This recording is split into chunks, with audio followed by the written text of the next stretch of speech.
Swamini or good advisor Swami Tofo. Sư cô Phu Sa, lưu trụ sư phụ Trang được ban đề Shami, có về Shami sự việc. Khi Phật Bồ Tát từ từ tổ họ thực hiện hóa vị thầy và cái vị tỷ trí thức hành chẳng.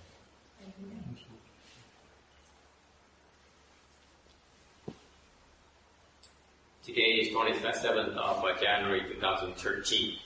We are gathered in Rosemead, California to discuss the Vajra Sutra. We are on slide 449. Continuing our discussion regarding the patience paramita, bàn về cái những bạn patience is from Sanskrit. We are on 449, right? Okay. The patience is Sanskrit. Kasanti, cái nhận là từ cái chữ Phạn tên là Sa. What happened to Ruchi? She's who's translating for her? What happened to Ruchi? I don't see her. Oh, she's making tea for me. Oh, that's more important than listening to the sutra, I guess. Okay. Rồi ai giảng với bà có thầm hương gì bà. Okay, Kasanti, which is peacefully endure any circumstance. Nhẫn tức là mình an nhẫn có nghĩa là an nhiên tự tại mà chịu đựng khổ. Meaning that whatever difficulties and whatever obstructions you encounter, you endure it. You don't complain. You take it. Okay? So, peacefully endure. Peacefully means unmoving. Cái an có nghĩa là mình an nhiên, có nghĩa là mình bất động. What is unmoving?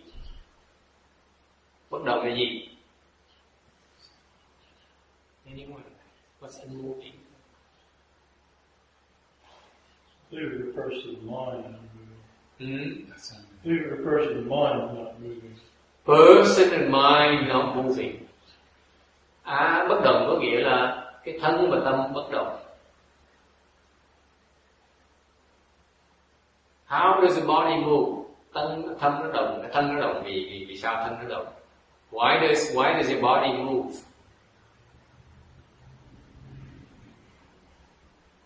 Why do you move? Why do you scratch your head? Why do you twitch? Why? Tại sao thân nó động? Yes. Because of distraction. Because distraction, tại vì có cái sự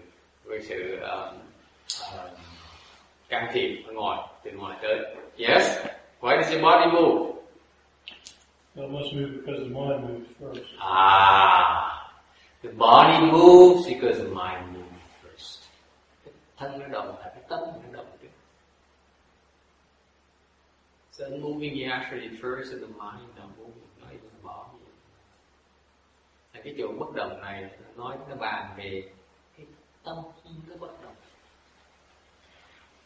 Có nghĩa là bất cứ chuyện gì xảy ra, chẳng hạn như cái chuyện mà trúng số độc đắc. For example, Mrs. win the Super Lotto worth $357.5 million. Okay, you just found out the lottery that your wife just bought you from that liquor store in the corner. Okay, it's won you Super Lotto. It's $357.5 million. Is that a lot of money? Chẳng hạn như mấy các pha và xã mua cái số trúng cái vé xổ số mà trúng cái số độc đắc 357 triệu. Hơi nhiều tiền ha. Okay, what happens? Có nên mừng không?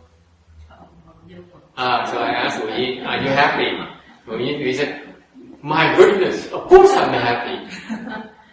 Then her mind moves. Đến như vậy cái tâm nó động.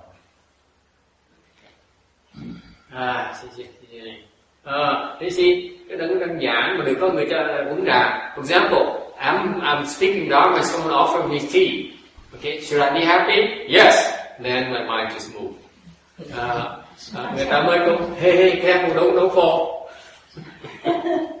Thank you. Okay,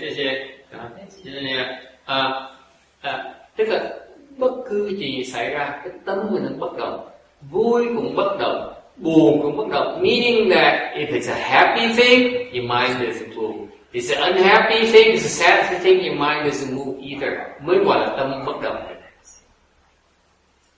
Is that clear?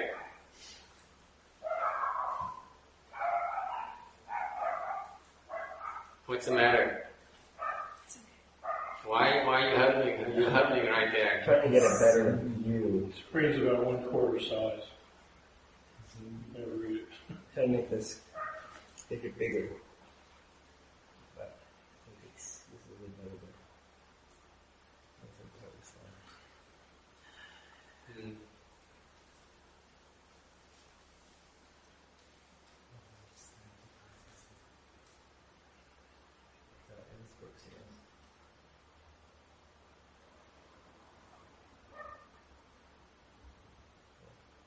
Can't see it? Let's go about as good as it gets. It's good. 你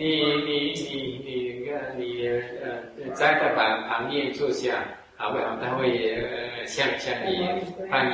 看是看不见，在边边。看是看不见。口袋嘅口海咁嘅，呢一次我先。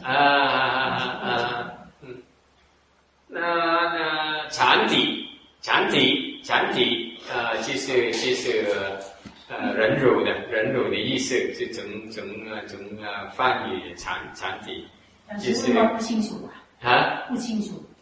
对，因为它有一点问题。禅体意思就是安忍，安是平安的安。意思就是你的心不要动，不是你的身体，你的心不要动。如果是有很好的事情，你或是很不好的事情，你不会起妄想，起什么思想。So what does it mean the mind moving? Meaning a thought arises. It's no thought. Whatever happens, the mind has no thoughts.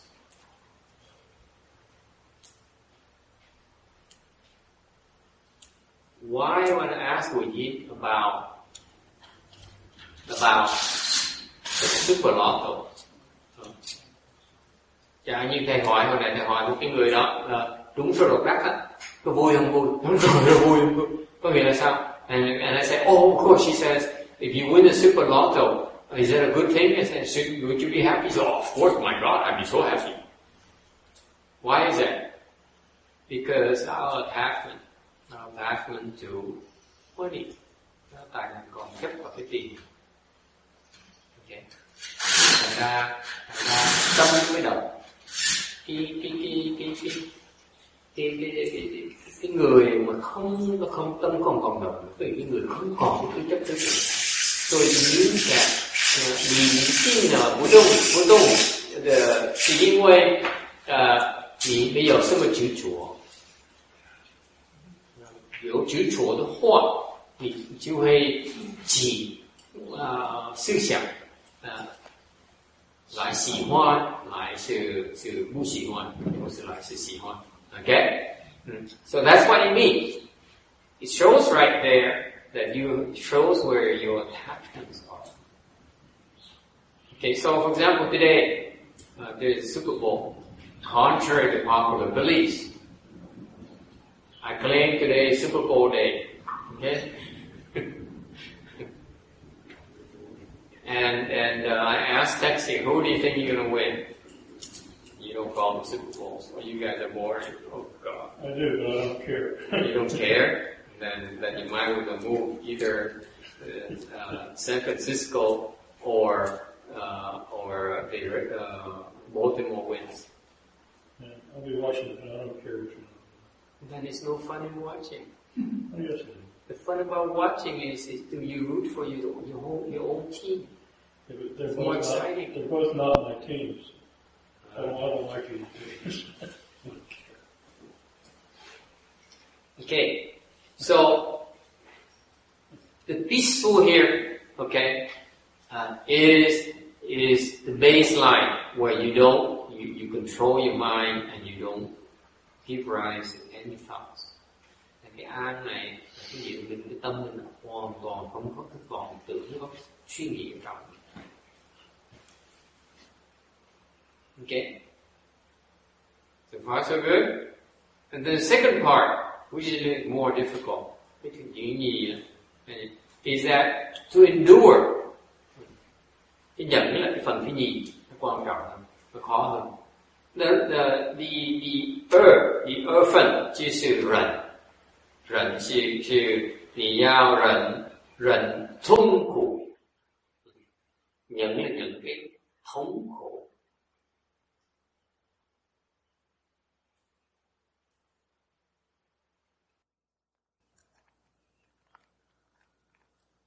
Okay, this is very difficult because our existence is so full of suffering.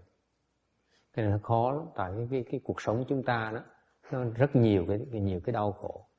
这是不容易做，因为是我的生活是有很多痛苦啊，对不对？每天有很多痛苦，mỗi ngày có những cái thống khổ rất là khó mà đối phó. Okay.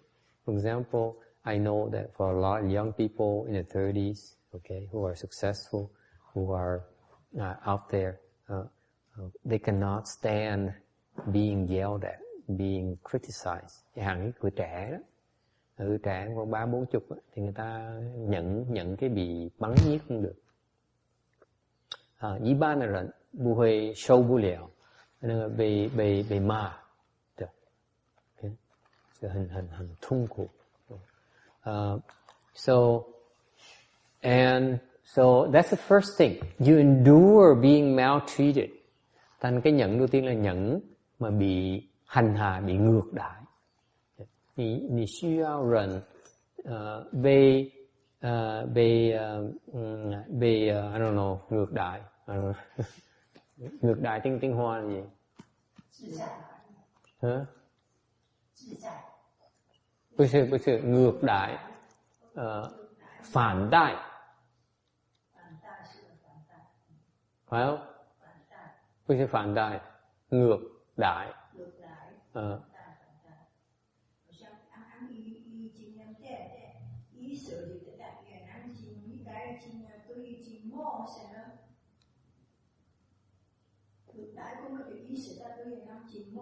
Tiếng cái Tùng á. Trừ.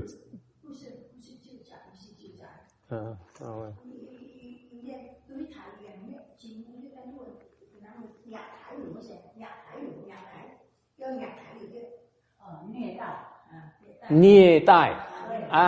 Okay, niê tai. Okay, I'm learning a new Chinese word today. Niê tai. That's maltreated. Đó là ngược đại đó. Okay. It's so difficult to endure being maltreated. It is so difficult, isn't it? Người ta mà ngược đại mình khó nhận như vậy. 虐待的你被虐待的时候很难受的，受不了，对不对？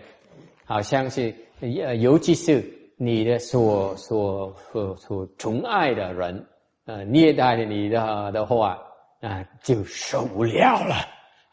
Nhất là thầy nói nhất là có cái người nào đó mà trong này nói tiếng Tàu đó mà được mà con cái mà thương con cái mà nó ngược đại mình là chịu không nổi, điên tiết không được. 陌生人虐待你的时候没有很大的问题，可是你所宠爱的人虐待了你是真的受不了， Especially, some people who speak Chinese who can handle strangers maltreating them, mistreating them, but it's the loved one who mistreat you. That's very tough to accept. Okay. All right. And to endure also means the proper reception. 第二的条件，人的第二的条件就是要有正受。正受. Cái phần thứ nhì của cái nhẫn đó, của nhẫn đó là cái chánh thọ. Chánh thọ là gì? What is proper reception? What is proper reception? 真受是什么意思？你什么 ？Yes？ 真受。对。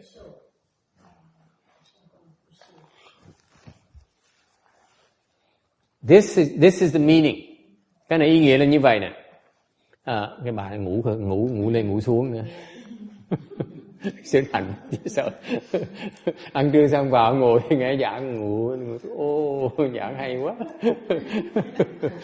There's some people who have eat a good lunch and then she would come to the lecture and then doze off so peacefully and patiently. Gọi là an nhẫn mà ngủ. Meaning patiently enduring the lecture, so she sleeps. 是什么意思？真受是什么意思？ See, Buddhism is very precise. Cái Phật pháp nó chính xác dễ sợ. Tại vì như vậy nè, cái hàng mình nói, nó mắng nhiếc mình. Ok, mình tỉnh bơ, ok, mình không có phản ứng gì hết, ok, mình chịu đựng nó được, hả? Nhiều trong tâm mình nói, mà đợi chứ mà, đợi tuần sau,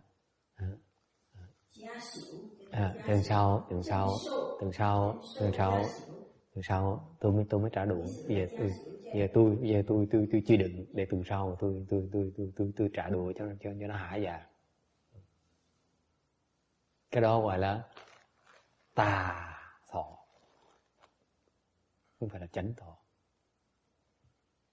Hiểu chưa?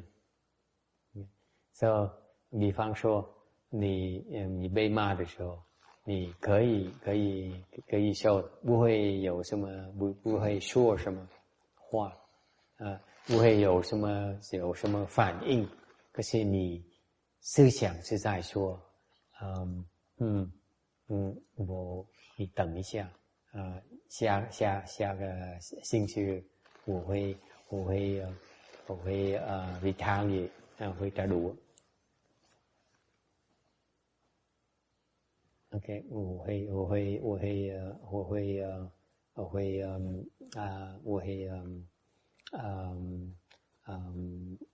有反应。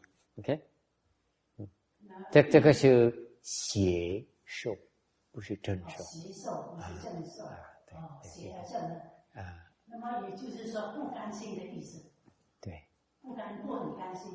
不很甘心，可是你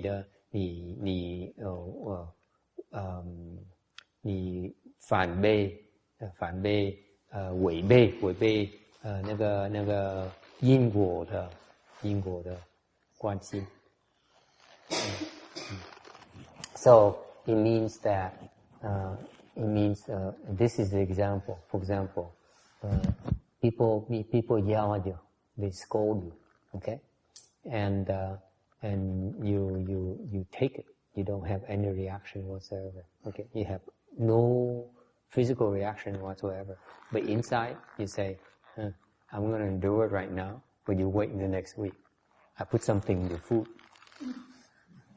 Okay, and let you have diarrhea.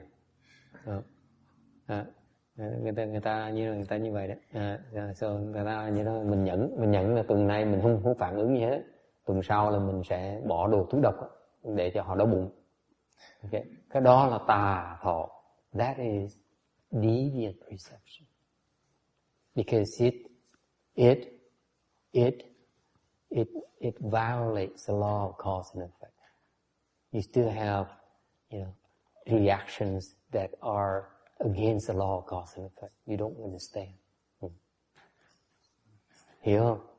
Cái chánh thọ là mình không, khi mà chuyện nó xảy ra mình nhẫn như vậy, nhưng mình không gợi bất cứ một tư tưởng nào nó bất chánh hết, tư tưởng tà hết。这要说是你忍受的时候不会起什么邪的妄想、邪的思想。Meaning when you endure, I'm working triple time now. I have to translate the Chinese to my best inability. So when you endure the being mistreated at that time, you don't give rise to any deviant thoughts. Okay? That's proper reception. Okay? Proper reception is very precise. You do not give rise to deviant thoughts. Cái chánh thọ có nghĩa là không có khởi một cái vọng tưởng nào mà nó gọi là nó tà.这个真受就是意思就是说，你不会起什么邪的妄想。Okay. All right. So the proper here adds the element of deviancy. Thành cái chánh này nó quan trọng đấy. Chánh nó vì là mình không có những cái tà, những cái khuynh hướng về tà. Okay. Khuynh hướng, I know tendency. How do you say tendency in Vietnamese? Khuynh hướng tiếng Việt là gì? Khuynh hướng tà. Tại vì cái tà, tư tưởng tà nó chỉ khởi ra khi nào mà có khuynh hướng tà, mình chỉ có cái tà, có những cái tư tưởng tà trong có sẵn rồi nó mới khởi lên được. Tại mình không có, mình gạt phương tư tưởng tà nữa.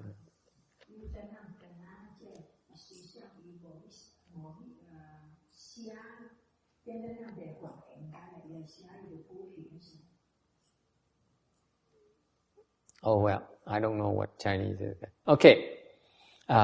From the worldly dharma perspective, the ancients say, về cái phương diện mà pháp, thế gian pháp ấy, thì cổ nhân ta nói rằng, 在实践的法的方面，古人说 when you rich, but you do not indulge. You are threatened, but you do not submit. You're destitute, but you do not move. 是说，富贵不能淫，威什么？威武不能屈，贫贱不能移。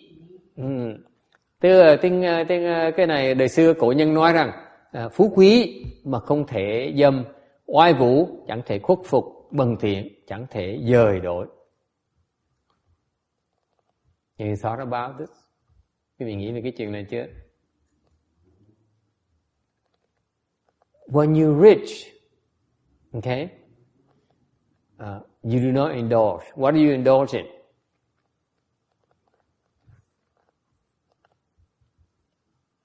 What do you indulge in when you're rich? Everything. What is that one thing that comes first? Well, the first thing is food. You indulge in booze or food? Is it food or booze? Food. You indulge in luxurious food. Where do you indulge in? Mình giàu thì kia tiên hết là mình thường người ta cổ nhân ta nói rõ ràng giàu thì mình thích cái chuyện gì? Cổ nhân nói rõ ràng chuyện dâm dục. Với người Mỹ người ta không có cái chữ đó. 古人说是你富贵之后，会有兴趣要做饮食，对不对？你同意不同意？你富贵的时候就是有这种的趋向。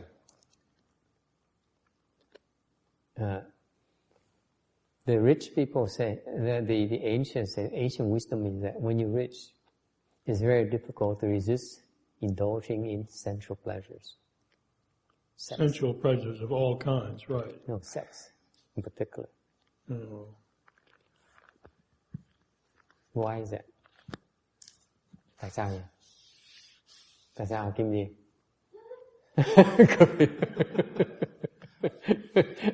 Ask me why vậy?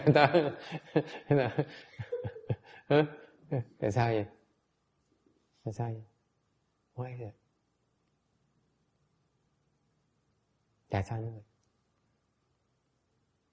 The men who are rich, okay, have a sense of power. Love the sense of power over women.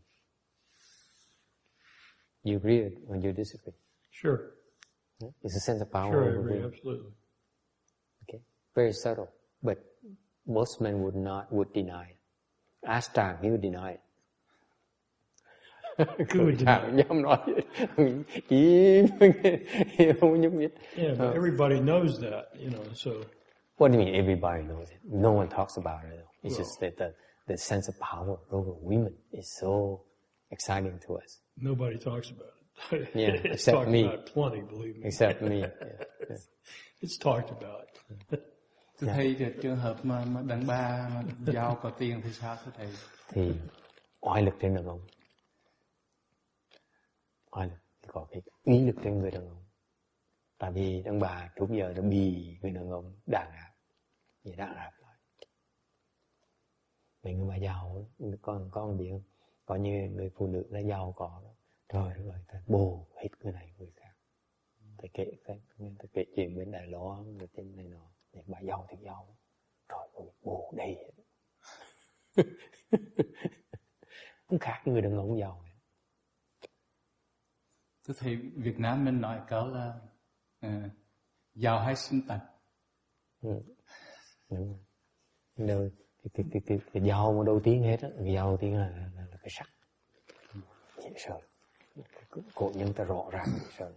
Còn gì đó, người giàu mà thầy nói, thầy quen người ta, người giàu, cái ông người giàu, ông đừng gọi là trọc phụ đó. Ông nói là giàu là khó mà cản trở, tránh cái chuyện giống như sau 50 tuổi trở lên, bắt đầu mình nhẹ lại. Thì khổ bây giờ còn Viagra này nó tránh cũng được.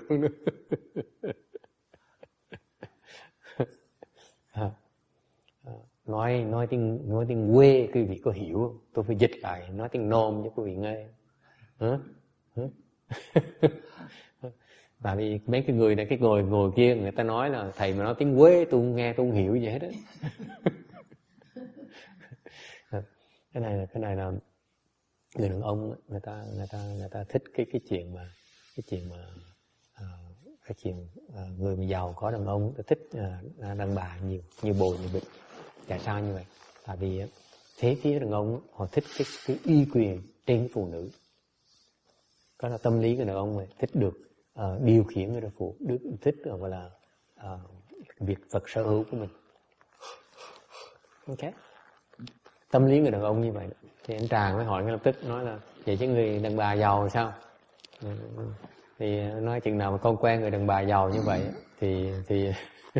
thì con sẽ thấy là cái bà đó cũng có nhiều bồ trai dễ sợ. Cái đó không tránh được.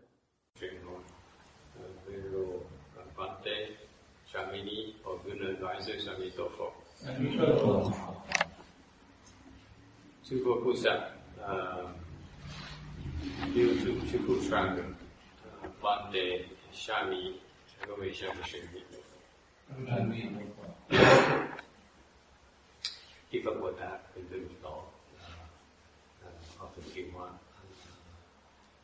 đi thầy và cái vị trí trí thức hành chậm.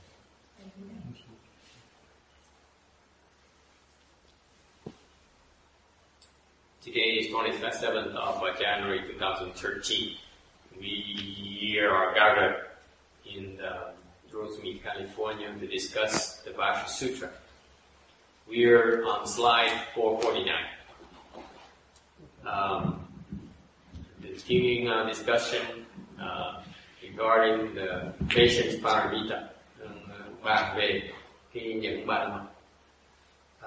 Patience is from Sanskrit. We are on 449, right? Okay. Patience is Sanskrit. Kasanti, cái nhận là từ cái chữ Phạn, tên là Shanti. What happened to Ruchi? She's who's translating for her? What happened to Ruchi? I don't see her. She's making tea for me. Oh, that's more important than listening to the sutra, I guess. Okay.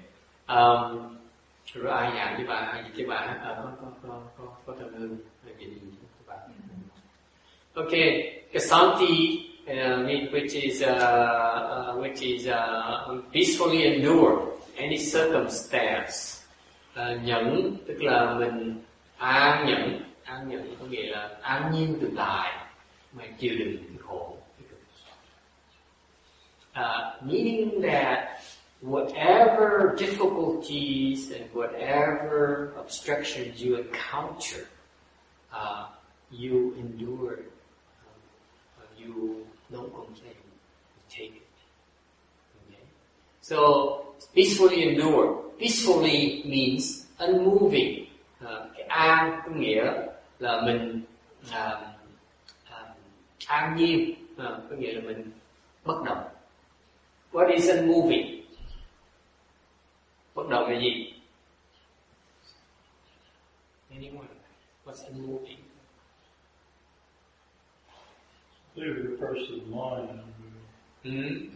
Leave the person's mind not moving. Person and mind not moving. Bất động có nghĩa là cái thân và tâm bất động. How does the body move? Thân nó động, cái thân nó động vì sao thân nó động? Why does your body move?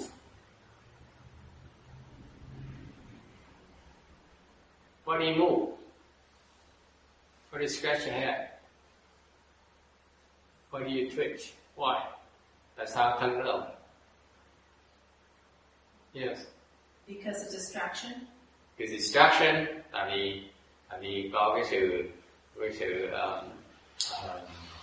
can thiệp ở ngoài, từ ngoài tới. Yes. Why does your body move? It must move because the mind moves first. The body moves because the mind moves first. Cái thân nó động là cái tâm nó động trước. So moving is actually first and the mind not moving, not even the body. Cái chỗ bất động này nó bàn về cái tâm nó bất động. Có nghĩa là bất cứ chuyện gì xảy ra, chẳng hạn như cái chuyện mà trúng số độc đắc. For example, we just win the Super Lotto worth $357.5 million. Okay, you just found out the lottery that your wife just bought you from a liquor store in the corner.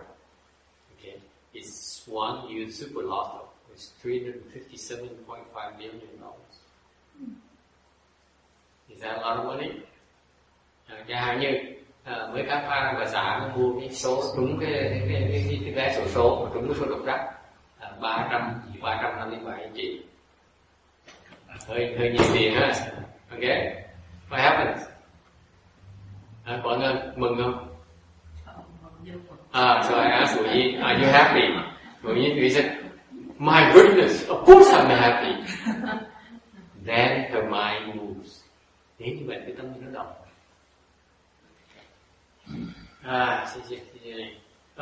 Thế see, cái đó đơn giản mà được có người cho uống trà. For example, I'm speaking Dharma, someone offered me tea.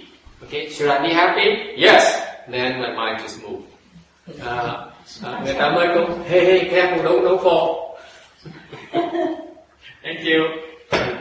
Ok,谢谢. Tức là bất cứ gì xảy ra, cái tâm mình nó bất động, vui cũng bất động, buồn cũng bất động. Meaning that if it's a happy thing, your mind doesn't move. If it's an unhappy thing, it's a sad thing, your mind doesn't move either. Mới gọi là tâm bất động. Is that clear?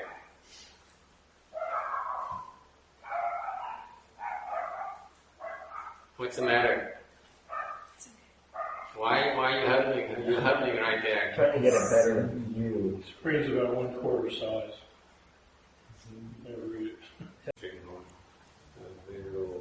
Bante, Shamini, or good advisor, Shamitofo.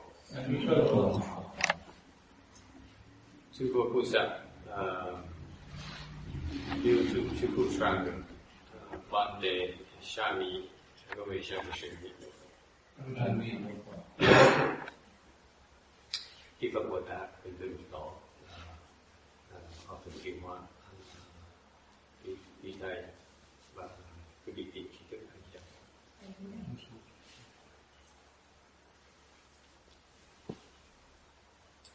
Today is 27th of January 2013.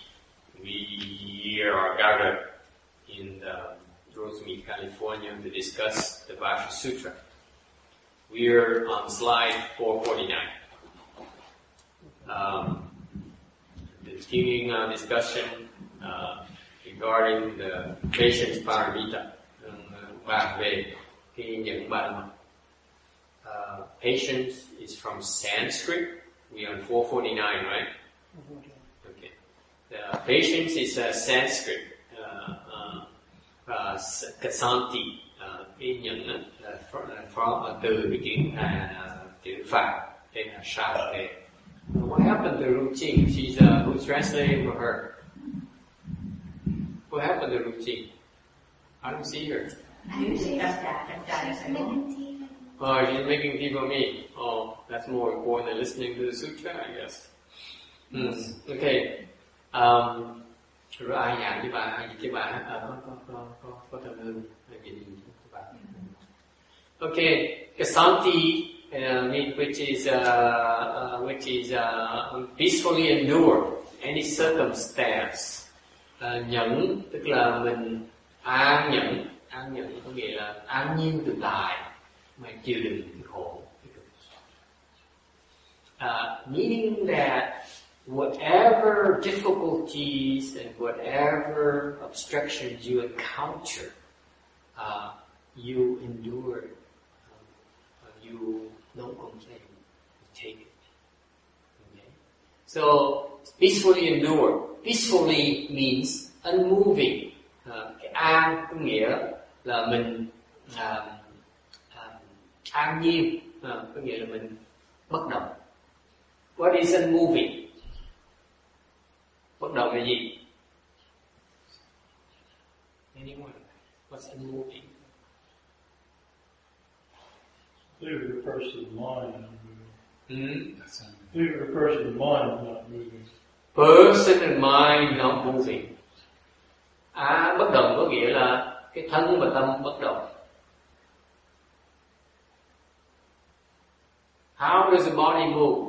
Thân nó động, cái thân nó động vì sao thân nó động? Why does your body move?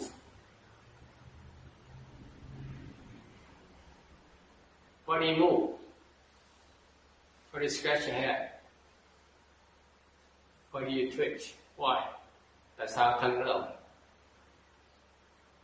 Yes. Because of distraction. Because distraction, tại vì có cái sự can thiệp từ ngoài tới. Yes. Why does your body move? It must move because the mind moves first. The body moves because the mind moves first. Cái thân nó động là cái tâm nó động trước. So moving actually first and the mind don't move, not even the body. Là cái chỗ bất động này nói nó bàn về cái tâm nó bất động. Có nghĩa là bất cứ chuyện gì xảy ra, chẳng hạn như cái chuyện mà trúng số độc đắc, for example, we just win the super lotto worth $357.5 million. Okay? You just found out the lottery that your wife just bought you from that liquor store in the corner. Okay? It's one huge super lotto. It's $357.5 million. Is that a lot of money?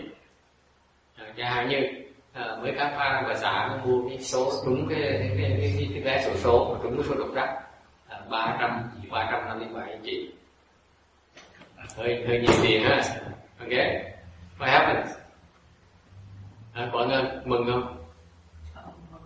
So I asked Wu Yin, are you happy? Wu Yin, he said, my goodness, of course I'm happy. Then her mind moves. Nếu như vậy cái tâm nó động.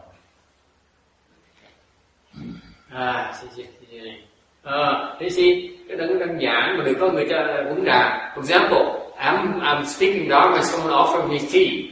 Okay, should I be happy? Yes. Then my mind just moved. Người ta mới có hey careful, don't fall. Thank you. Okay, tức là bất cứ gì xảy ra, cái tâm mình nó bất động, vui cũng bất động, buồn cũng bất động. Meaning that if it's a happy thing, your mind doesn't move. If it's an unhappy thing, it's a sad thing, your mind doesn't move either. Mới gọi là tâm bất động. Is that clear?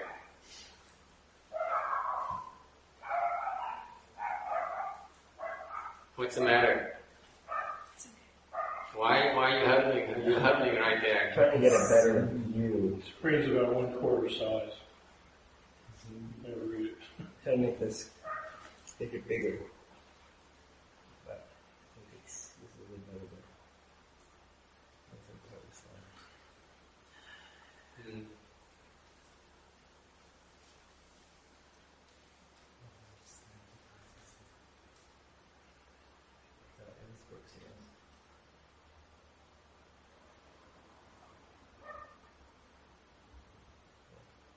Can't see it? Let's go about as good as it gets. That's good. 你在他旁边坐下，好不好？他会向你翻译。看是看不见，在边边。看是看不见。口袋嘅口海咁嘅，呢一次我先。那禅体就是忍辱的意思，是整梵语禅体，就是不清楚啊，不清楚。对，因为它有一点问题。禅体意思就是安忍，安是平安的安。意思就是你的心不要动，不是你的身体，你的心不要动。如果是有很好的事情，你或者很不好的事情，你不会起妄想，起什么思想。So what does it mean the mind moving? Meaning a thought arises. It's no thought. Whatever happens, the mind has no thoughts.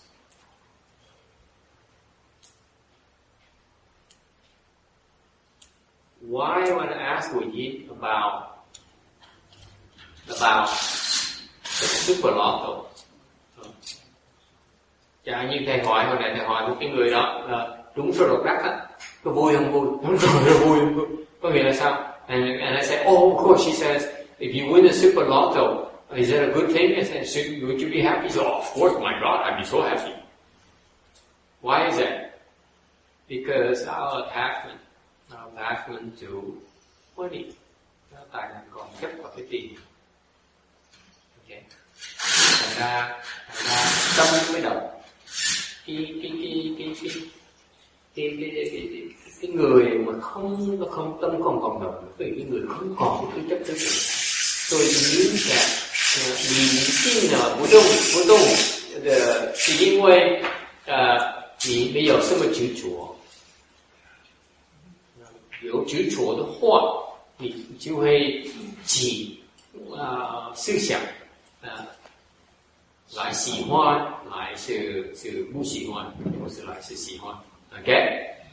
So that's what it means. It shows right there that it shows where your attachments are. Okay, so for example, today there's Super Bowl. Contrary to popular beliefs, I claim today is Super Bowl day. Okay? and I asked Taxi, who do you think you're going to win? You don't follow Super Bowl, so you guys are boring. Oh God. I do, but I don't care. You don't care? Then you might want to move either San Francisco or Baltimore wins. Yeah, I'll be watching it, but I don't care which one. Then it's no fun in watching. Oh, yes, it is. The fun about watching is do you root for your own team? Yeah, but they're It's more both exciting. They're both not my teams. I don't like any teams. Okay, so the peaceful here, okay, is the baseline where you control your mind and you don't give rise to any thoughts. Cái an này, cái gì mình cái tâm mình hoàn toàn không có cái vọng tưởng, không có suy nghĩ ở trong. Okay, so far so good. And then the second part, which is a little more difficult, is that to endure. Cái nhận là cái phần thứ nhì, nó quan trọng hơn, nó khó hơn. The 份就是忍，忍是你要忍痛苦，忍là忍cái thống khổ.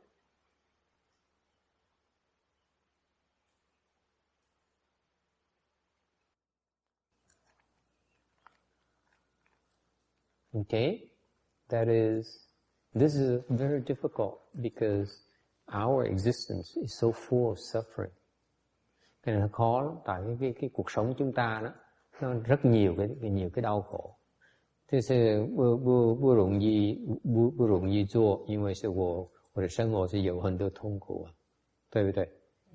每天有很多痛苦，mỗi ngày có những cái thống khổ rất là khó mà đối phó. Okay.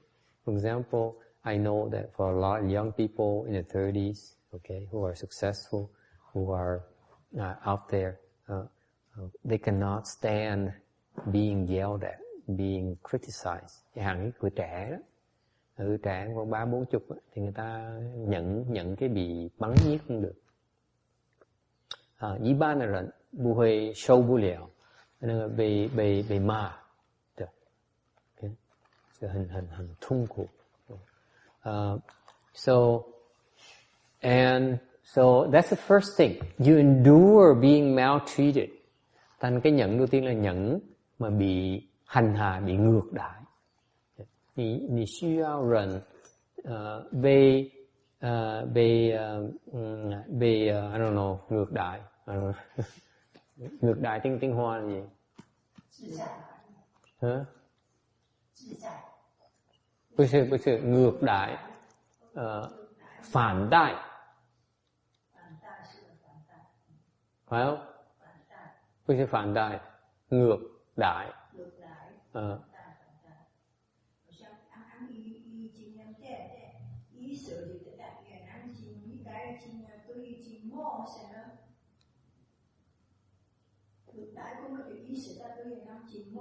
Tiếng Tùng á.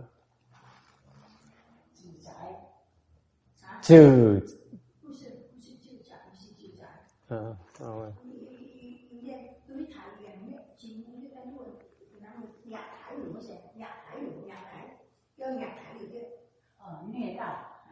Nye tai. Okay, nye tai. Okay, I'm learning a new Chinese word today. Nye tai. That's maltreated. Đó là ngược đại đó. Okay. It's so difficult to endure being maltreated. It is so difficult, isn't it? người ta mà ngược đãi mình khó nhận như vậy. 虐待的你被虐待的时候很难受，受不了，对不对？好像是尤其是你的所宠爱的人虐待了你的话就受不了了. Nhất là thầy nói nhất là có cái người nào đó mà trong này nói tiếng Tàu đó mà được mà con cái mà thương con cái mà nó ngược đãi mình là chịu không nổi, điên tiết không được. 陌生人虐待你的时候没有很大的问题，可是你所宠爱的人虐待你是真的受不了。Especially some people who speak Chinese who can handle strangers maltreating them, mistreating them, but it's the loved one who mistreat you that's very tough to accept. Okay? All right? And to endure also means the proper reception. 第二的条件人的第二的条件就是要有正受. Cái phần thứ nhì của cái nhẫn đó, của nhẫn đó là cái chánh thọ. Chánh thọ là gì? What is proper reception? What is proper reception? 真受是什么意思？你什么 ？Yes？ 真受。对。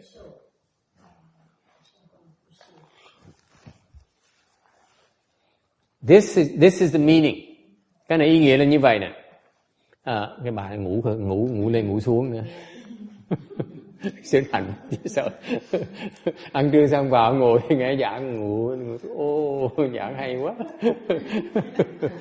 There's some people who have eat a good lunch and then she would come to the lecture and then doze off so peacefully and patiently. Gọi là an nhẫn mà ngủ. In patiently enduring the lecture, so she sleeps. 是什么意思？真受是什么意思？ See, Buddhism is very precise. Cái Phật pháp nó chính xác dễ sợ. Tại vì như vậy nè. Cái hàng mình nói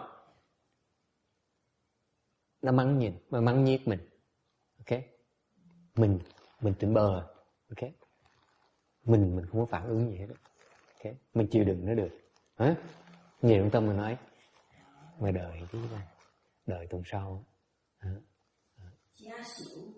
Tuần sau tôi mới trả đũa. Bây giờ tôi chịu đựng để tuần sau tôi trả đũa cho nó hả dạ. Cái đó gọi là tà thọ, không phải là chánh thọ. Hiểu chưa?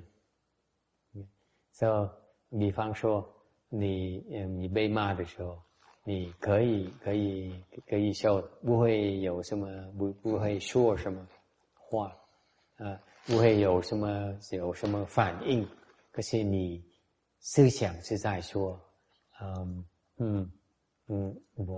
你等一下下个星期我会 retaliate 会trả đũa. OK， 我会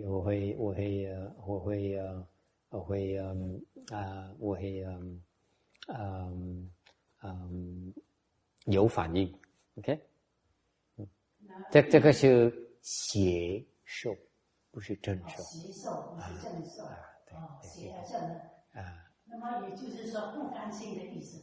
对，不很甘心。不很甘心，可是你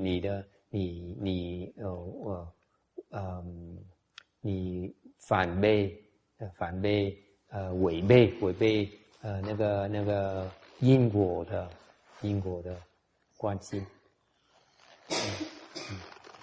So it means that this is the example. For example, people yell at you, they scold you, okay, and you take it.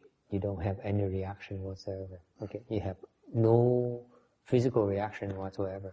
But inside, you say, I'm going to endure it right now, but you wait until next week. I put something in your food. Okay, and let you have diarrhea. Người ta như vậy đấy. So người ta như đó, mình nhẫn là tuần này mình không phản ứng gì hết. Tuần sau là mình sẽ bỏ đồ thuốc độc để cho họ đau bụng. Okay, cái đó là tà thọ. That is deviant perception. Because it violates the law of cause and effect. You still have, reactions that are against the law of cause and effect. You don't understand. Hiểu không? Cái chánh thọ là mình không, khi mà chuyện nó xảy ra mình nhẫn như vậy, nhưng mình không gợi bất cứ một tư tưởng nào nó bất chánh hết, tư tưởng tà hết。这要说是你忍受的时候不会起什么邪的妄想、邪的思想。Meaning when you endure, I'm working triple time now. I have to translate the Chinese to my best inability. So when you endure the being mistreated at that time, you don't give rise to any deviant thoughts. Okay? That's proper reception. Okay? Proper reception is very precise. You do not give rise to deviant thoughts.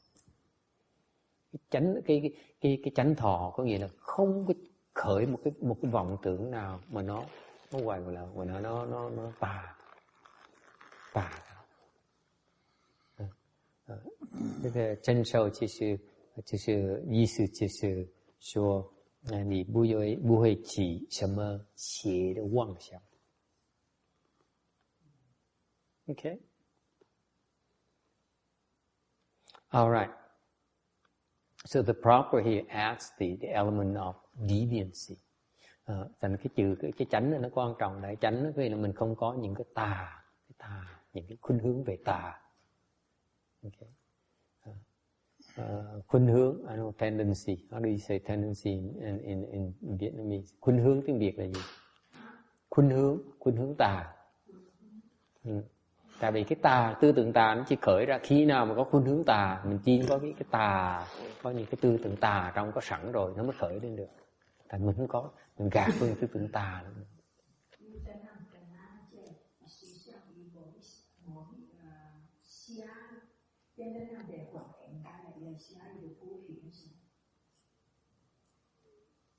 Oh well, I don't know what Chinese is. Okay. From the worldly dharma perspective, the ancients say, về cái phương diện mà pháp, thế gian pháp ấy, thì cổ nhân ta nói rằng, 在实践的法的方面，古人说 when you rich but you do not indulge, you are threatened but you do not submit, you're destitute but you do not move. 是说富贵不能淫，为什么？威武不能屈，贫贱不能移。Tức là cái này đời xưa cổ nhân nói rằng phú quý mà không thể dâm, oai vũ chẳng thể khuất phục, bần thiện chẳng thể dời đổi. You thought about this? Quý vị nghĩ về cái chuyện này chưa? When you're rich, okay, you do not indulge. What do you indulge in?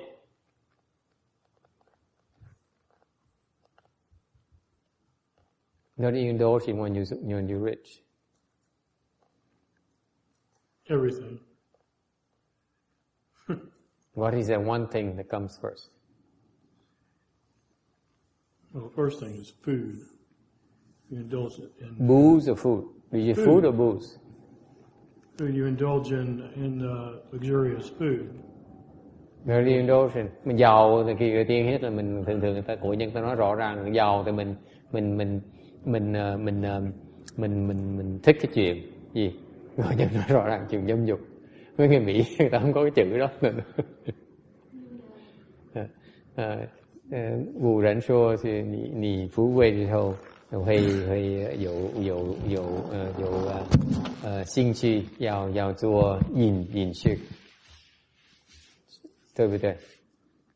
你同意不同意？你富贵的时候就是有这种的趋向。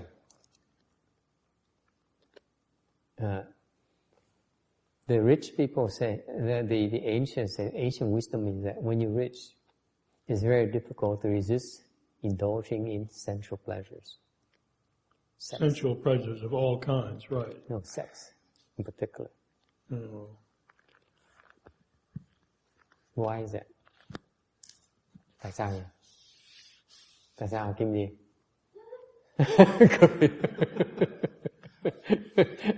Ask me why vậy? Tại sao vậy? Tại sao vậy?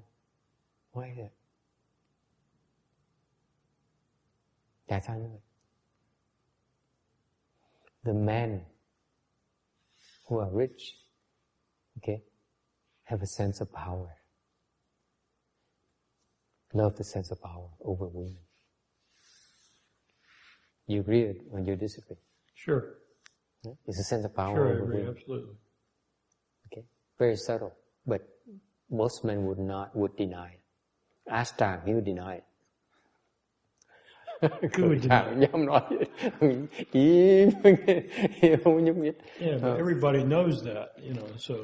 What do you mean everybody knows it? No one talks about it. It's just that the sense of power over women is so exciting to us. Nobody talks about it. Yeah, it's except talked me. about plenty, believe me. Except me. Yeah.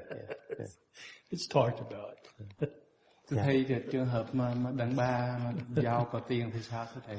Thì oai lực trên đàn ông. Oai lực có cái ý lực trên người đàn ông. Tại vì đàn bà trước giờ đã bị người đàn ông đàn áp.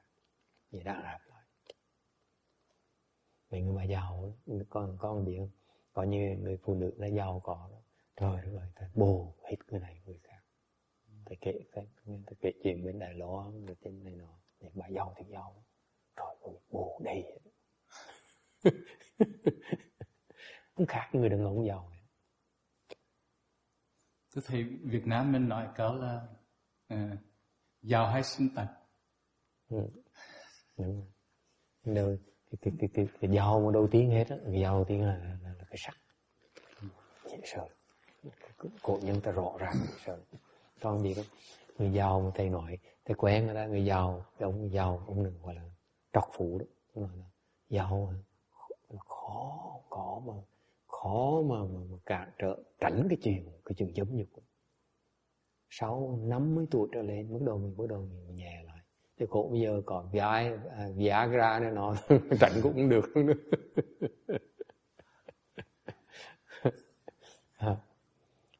Nói tiếng quê quý vị có hiểu không? Tôi phải dịch lại nói tiếng nôm cho quý vị nghe.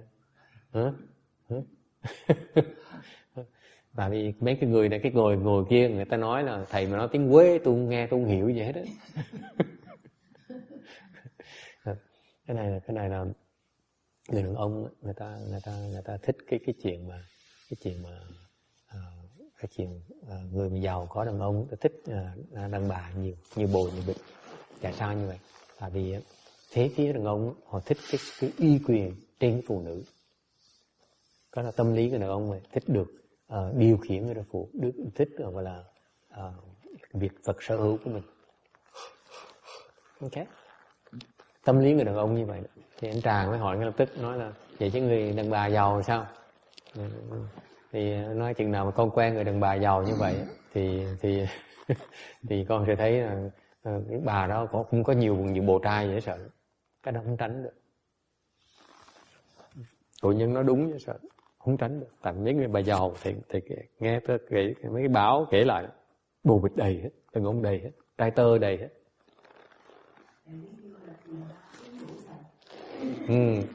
Ngược lại đó, cái đó là cảm ơn làm thơ Hương là nói đó.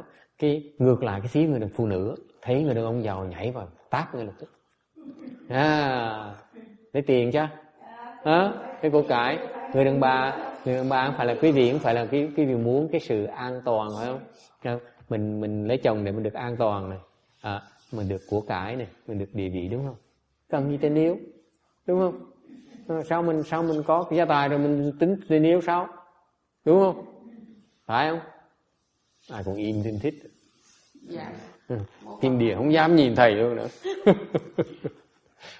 Vậy thầy, con Phật thầy với trên đời tiền bạc là dạng năng, mà tiền bạc không dạng ác. Dạng năng là dạng ác. So, sử dụng là dạng năng, biết sử dụng là dạng ác. Xin Chang said, she says, what about women? Xin Chang said that as far as women goes, the reason that the attraction and the opportunities are there because women would jump at the rich man, would go at them. Okay, why? Because nowadays women marry for. I mean, I'm going to have some problem with Vicky nowadays because she's a women's lib kind of person from Berkeley. Cái bà này học trường Berkeley ra, thành bà này hung lắm. Bà sẽ tranh đấu cho quyền lợi người đàn bà. Women's lib, right? Women marry because of three things nowadays. Why? Because of safety. Because of wealth. Nó phá tôi nữa. Now she's imitating me to irritate me. And the number three is status. Number three? Status. Status. Of course. It's not you, right? Quý nghĩ sao? Đồng ý không đồng ý? You agree or disagree? That's how women look at you, rich people. Okay? They want status, they want wealth, they want safety. Where is love? Doesn't have to be there yet. After you're rich, then you find love again. That's not too late. Thời buổi is that right or not? You women. Thầy hỏi có đúng không? No. 女人从女人的方面，是女人是很鼓励这种的行为。因为他们要嫁娶人，嫁人的时候是从三个方面，第一个就是要安全，第二个就是要财富对，第三个就是 status. Status. 对，是你的，对，富贵。Okay, status. Okay? 对不对？对，不需要有情爱，对不对？不重要，对不对？是现在思想是这样子。这个是势力。你看，所以我很痛苦，所以我出家了，也不要了。Bởi vậy thầy mới quyết định xuất gia, tại vì nó thấy thất vọng quá đi. Bà vợ thấy không? So I said that's why I leave the home life because I'm so disappointed. Yes, cô Nhi.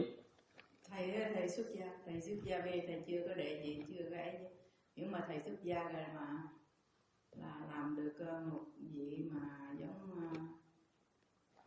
ngài Hòa Thượng Tiên nói, là cũng là như ấy gì chứ.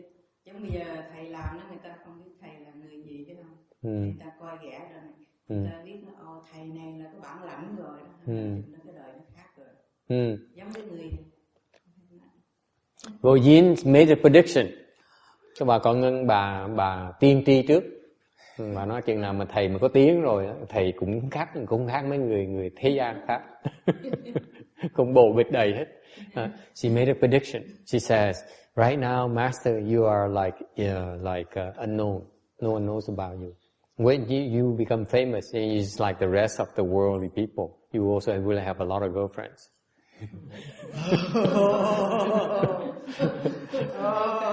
我一说是我现在说我不也是一样的。现在是我没有什么名目，将来有很多人知道我认识我就也会有很多的女朋友。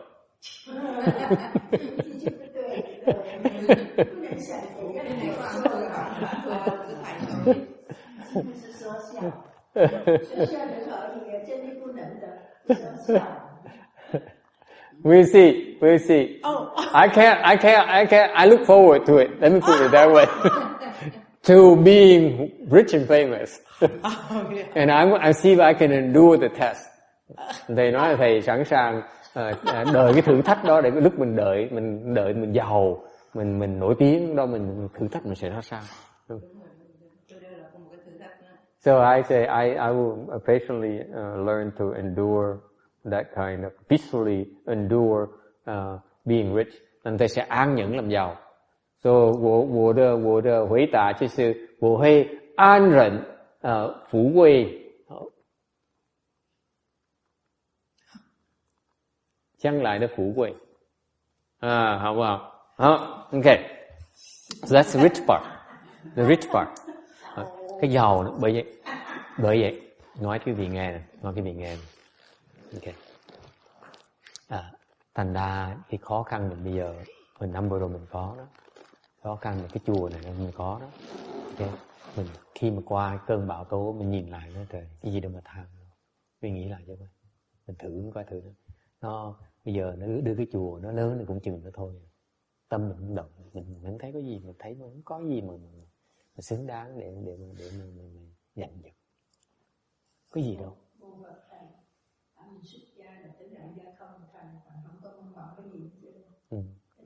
Hiểu không?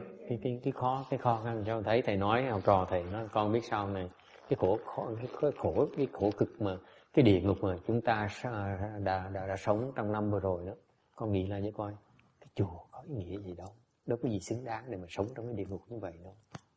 Thì sau này thầy nói cho con nghe này, sau này thầy muốn cho con nhớ rằng là trong tương lai khi mà mình giàu, mình nổi tiếng, người ta biết mình là người đàng hoàng đó, tới cúng chùa, tới cúng của này nọ, con phải nhớ là cái của nó không có nghĩa gì, cái chùa nó không có ý nghĩa, mình chỉ có một đường tu thôi, ý nghĩa là tu thôi.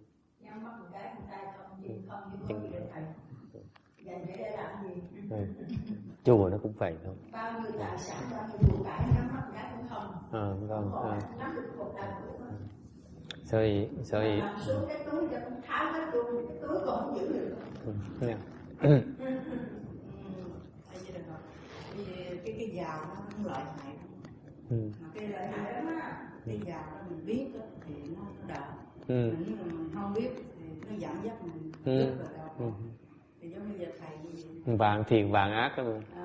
Dạng vậy nó giảm thiện vạn thiện ác. Sử dụng về giảm thiện có biết sử dụng mà giảm ác. Giống mà cái gì đó, bây giờ mình nói một cái gì, giống tay la tự ngày xưa nó chưa có cái tay la tự đó thì ông sư đó ổng rất là bình dân. Bây giờ cắt tới cái chùa lớn như vậy người ta mới đi tập ẩm, phải qua 3 lớp cửa mới vô được tập ẩm. Người ta chặn hết rồi, người ta không, chính là cái người mình đó là nó đưa nó chặn hết, nó không cho gì.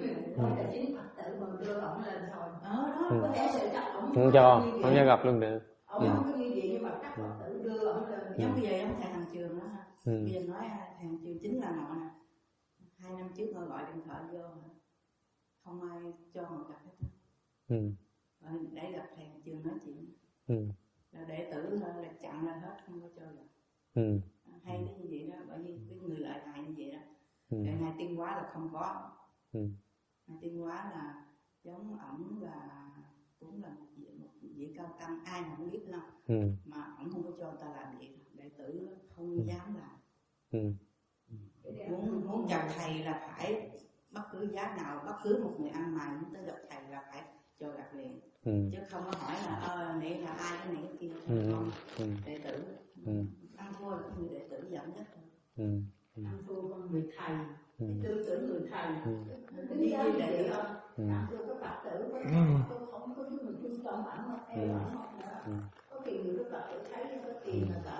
Thầy ăn bán cũng bán thầy để lấy gì vậy đó. Chặn đầu chặn đuôi rồi có đọc. He said that the famous and powerful monks have many layers who didn't get to them. Their own disciples who will limit the access, restrict access to those monks. That's the way it is. Okay. Except for Master Shenhua, where he says that you only have his attendant to go through, whereas Wu Yin says she knows this other monk. And now he has go three or 4 layers of people before she can get to him. They don't allow access anymore. Okay. Number 2, threaten but do not submit. Okay. 第二个，威武不能屈，oai vũ chẳng thể khuất phục. Oai vũ nghĩa là sao? Okay, threaten. See, this is the English translation is not that accurate.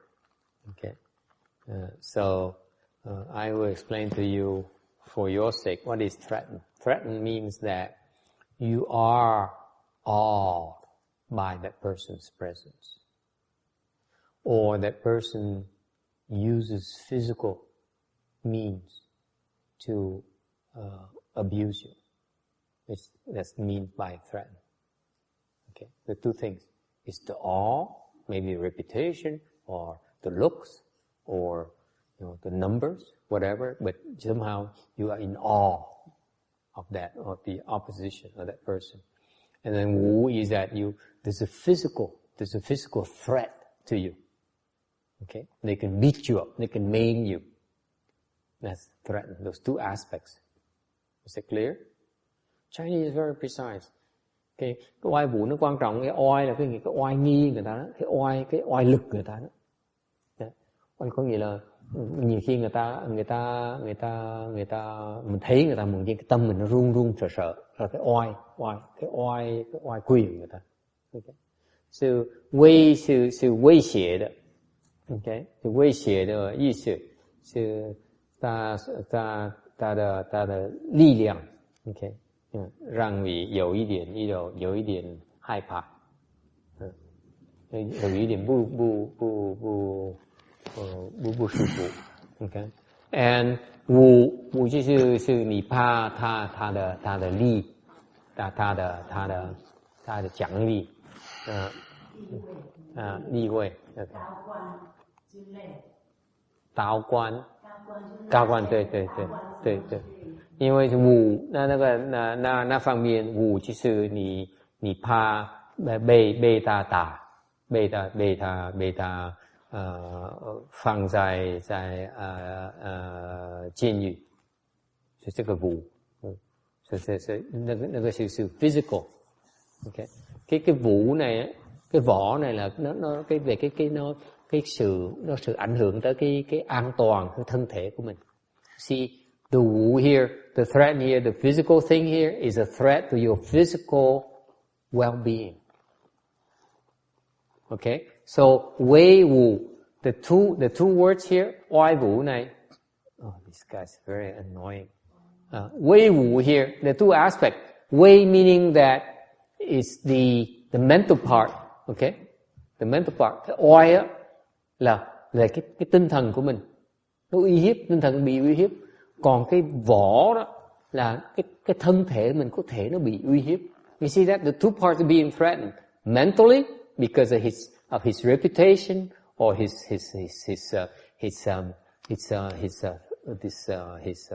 whatever, and then the other part is physical. This is physical threat to your well-being.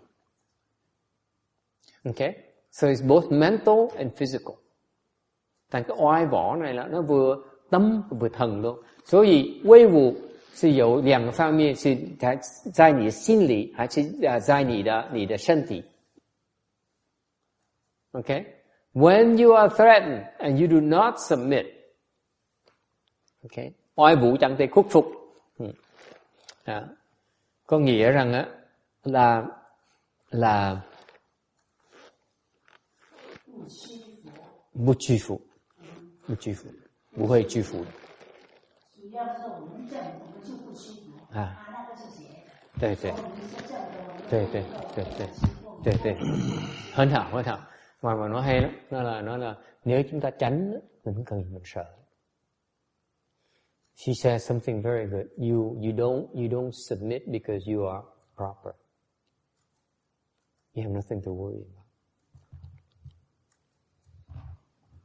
It's a very important concept. Nếu mình đúng, nếu mình tránh, mình không có gì phải sợ. 很好，因为是你去撑的。giữ cái tránh, không có gì phải sợ.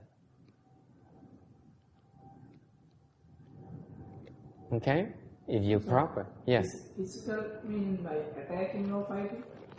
Yes, they threaten to beat you up, to harm you physically. Okay, make you lose an eye. Okay, starve you. Okay, or put you, tie you up. There's a physical threat to your well-being. Okay, and the mental part is instill fear in you. Okay, the two parts. And when you threaten like that, and yet you do not submit, because when you are proper, you have nothing to fear. Mình đúng, mình tránh, mình không có gì phải sợ. 真的话没有什么可以要害怕，对不对？ Okay, it's very important, because this is you always, people always tend to compromise. Thường tại chúng ta ai cũng có khuynh hướng là uyển chuyển, mình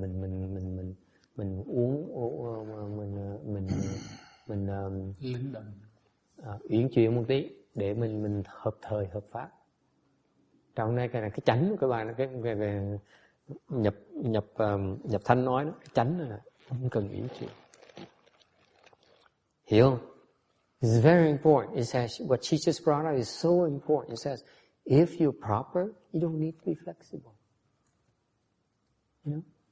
Being flexible is improper. Inherently improper. You bend the rules. 你说的很好，说的很对，因为是你真的话就不需要屈服，你不需要uyển chuyển. Yes. Let me get this straight. Did you say if you're proper, you'll be inflexible? Not inflexible. You'll be flexible. It doesn't say that you are inflexible. It says you don't need to compromise. Okay. You may be flexible, but you don't compromise. Okay. Okay? It's very important to understand that. You can be flexible. Yes, you can push me. Yes, I can bend. Yes, I can stretch. Okay? But I will not compromise my value system. It's very important. The proper is that you have to stay within the realms of proper. Okay? 他说的很，他意思很好。他说是，你真的话，是有很强硬的意思吗？我说不是的，真其实你也可以 bend 的，可以 bend， mình có thể uống được, mình có uyển chuyển được, mình có thể cong được, nhưng đều cái cong nó trong cái phạm vi của cái chánh thôi, mình sẵn sàng mình nhường trong cái chánh thôi.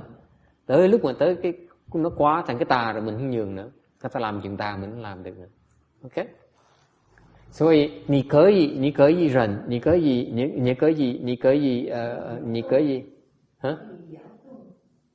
很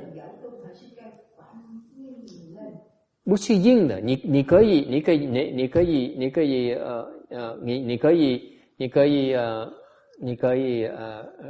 让，可是就是要让在真的例句 ，OK。Only inside of the proper. You can go to the edge of the proper and you stop. You can go. 这边是斜的，不会再斜。我们不屈服的理由就是说，我们有真正的证据，我们有正义，我们不是乱来的，是正的，所以我们不用屈服。结果组织人家就会知道。可是意思不是说你要很强硬的，你不会是这样子，不是你可以 bend， OK？ 可是你不会变的，你不会变你的主意。对，cái này quan trọng là mình có thể mình uyển chuyển, nhưng để tới cái trình độ mình có thể là mình không có đi ngược lại cái chủ trương của mình, cái lập trường của mình. Helen is here. Yeah, there you go. You have to go? There you go. Come in. Okay? Is it clear? You don't compromise your value system. That's very important to know that. Okay? That's what is meant by submit. You don't submit. You don't compromise your value system. Okay? This is what Master Shenhua puts it. I mention it later. Okay. And then finally, destitute but do not move. Cuối cùng nói là nghèo, phiến chiên, bu nịnh ý, nghèo mà chẳng thể dời. Nghĩa là sao?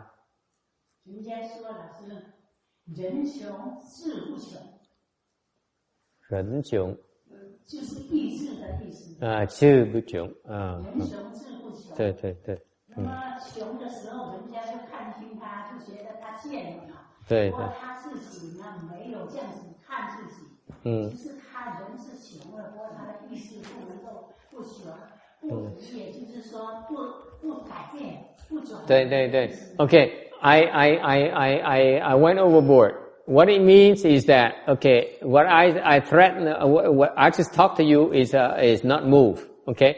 The threaten, no submit here means that even they beat you up, you will not give in. It's very simple. I go back. I'm sorry. I explained it wrong. It's about, what I just explained about is when you pour, you don't move, you compromise your principle. That's what it's meant by move. Threaten but not submit here. Submit here means that they may beat you up, but you will not submit. You will not give in. You will not give up. Okay, thầy xin lỗi, thầy hồi nãy giảng trật, hồi nãy thầy giảng là cái đó là cái phần sau đó là khi mà mình nghèo đó, mình không có dời, có nghĩa là mình không có thay đổi cái lập trường của mình. Còn hồi nãy thầy nói là cái bị oai vũ đó, khi người ta đánh mình, ta hiếp mình, uy hiếp mình đó, mình có sợ, hoàn toàn không sợ, giết tôi đi, coi thử ra sao. Okay, so basically he said, you want to kill me? Go ahead, let me see it, try it. That's the second part. Threaten but not submit. Submit here is that go for it. Okay, go ahead and beat me up. I will not change. I will not submit to you. I will not give in to you. Surrender to you. Okay? Is it feasible, huh? Vicky, can you see like your husband, when someone's husband coming to you with threat and he says, go ahead, I'm not going to submit. Huh?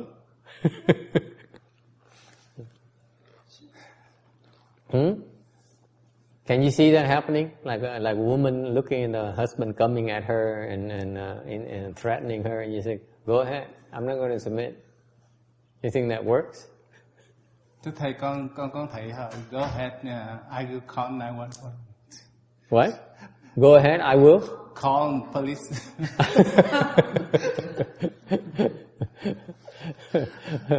Trà Hằng nói là đánh tôi đi, tôi sẽ gọi cảnh sát. 他说你老婆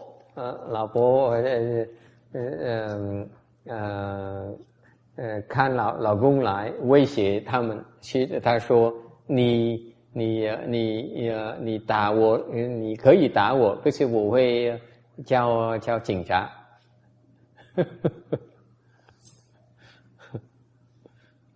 Okay, so you're not afraid to get hurt.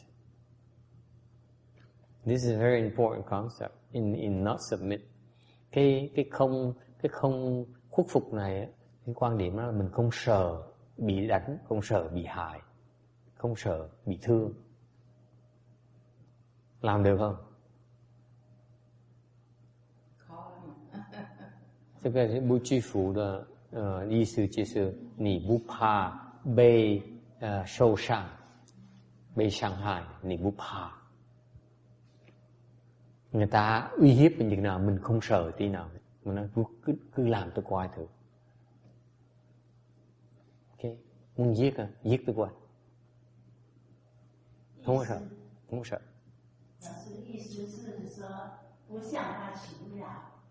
Thầy. That's right. Okay. She knows. She says that that is when you threaten like that, you don't ask for leniency. You say go ahead. Đúng. Không có nài vang nài để mà nhẹ tay. Không sợ. Hoàn toàn không sợ.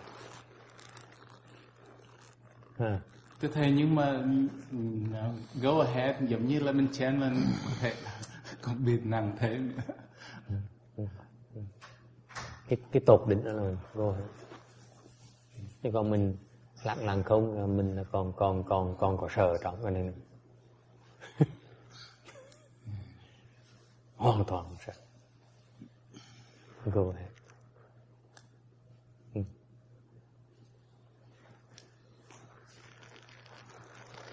Sợ gì? Sau cuối cùng là cái dời đổi, cái này là最后是不会动你的心，不会改你的主意，是我的意思。cuối cùng nhắc lại, thầy có改biến. Not move meaning you will not change your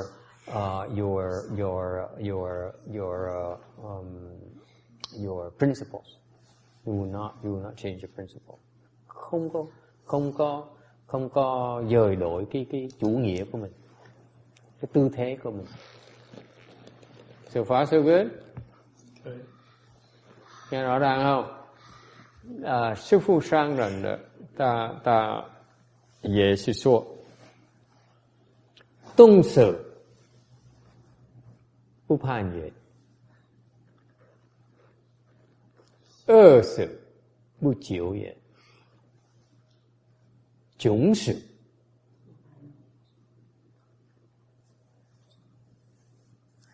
动事不什么？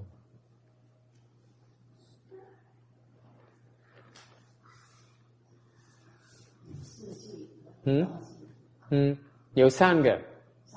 Ba cái ngày gà tông chuyện ở Thiên Hóa nói đầu tiên hết đó là chết rét cũng không, đói chết cũng không, mà nghèo chết cũng không.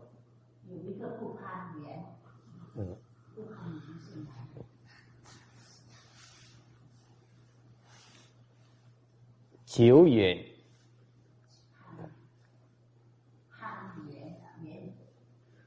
Tung sự.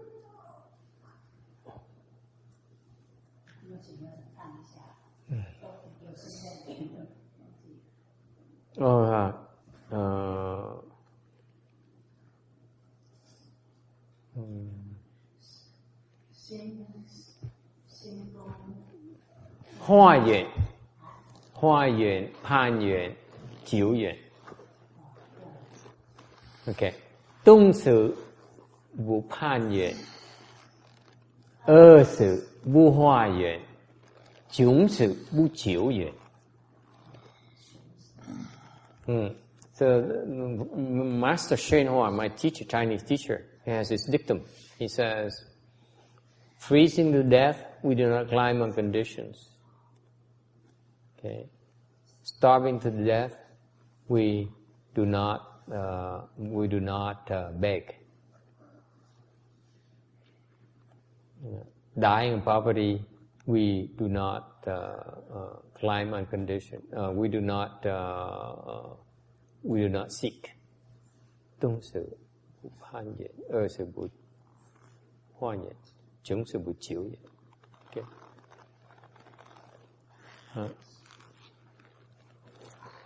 Nghe rõ không? That is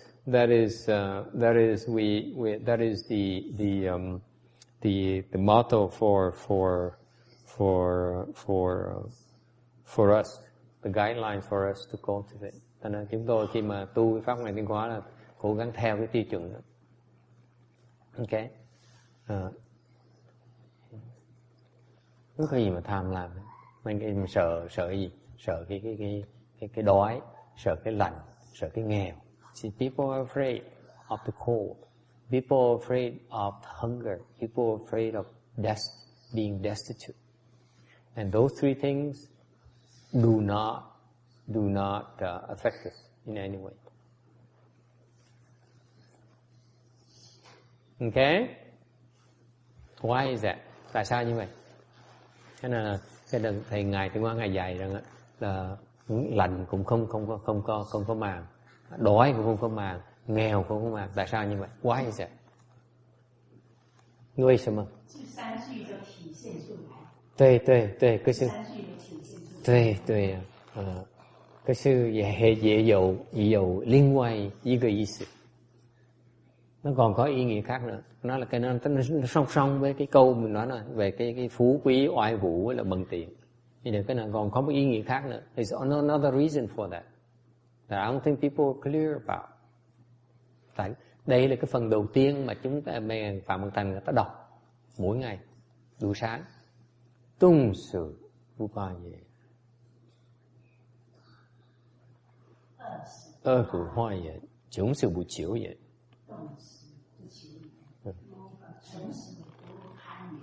So, tung sự bu hoa vậy.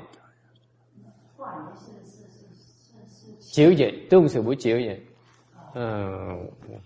Sự gì à?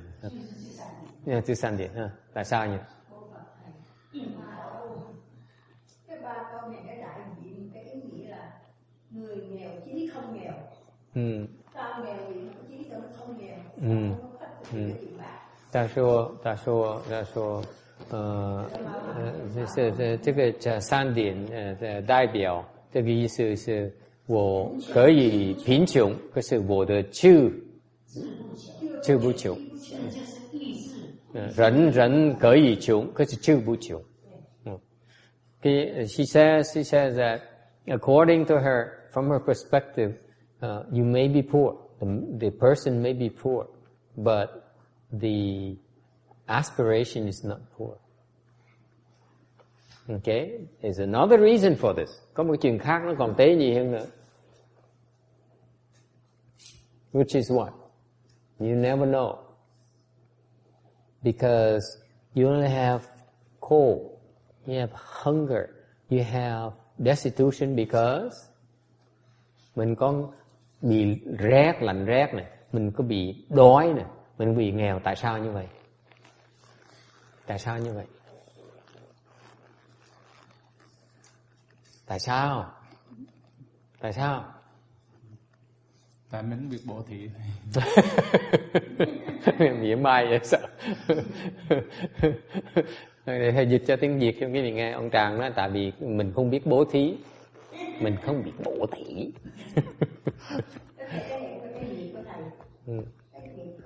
Trang sử有笑话，他说你是因为你不知道布施。Trang says it's because you don't know how to practice giving. Tại sao?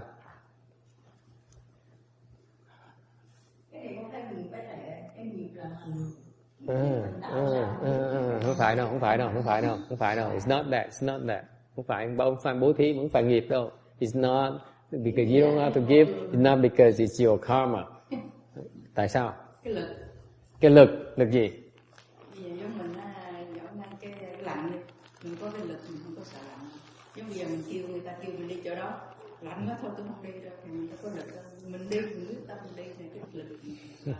Gần trúng. Tưởng tượng chế quá nhưng đừng được.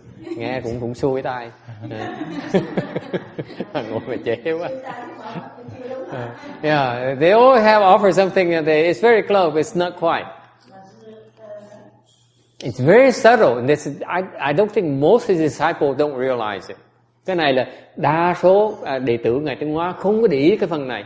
Cái này cái ba câu đầu tiên của cái tông chỉ của Vạn Vật Thành, của cái nhóm Vạn Vật Thành đó, mà không ai để ý cái phần này. This is the very first three things that they recite every single day for themselves. I don't think they realize what it means. I just realize it now. Tại sao? Thầy, tại vì họ thích than vãn, vậy là vậy là chế không chế cũng được, nghe cũng xui tai lắm. He's make up another excuse. That sounds good too, but not cái gì? Tại sao? Cũng hay. It's very good too. cũng được lắm. Cũng được. Cũng được lắm. Gần trúng. It's close. Okay, gần trộn. It's very close. Although it's very close. Anyone else? What is the question? The question is, why the three things? Freezing to death, we do not bake. Freezing to death, we know climate conditions. Starving to death, we do not beg, and dying poverty, we do not seek. Okay, so what is he trying to tell us? Very subtle.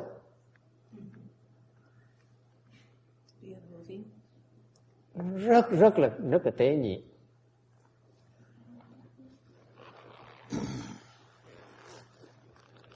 What is it?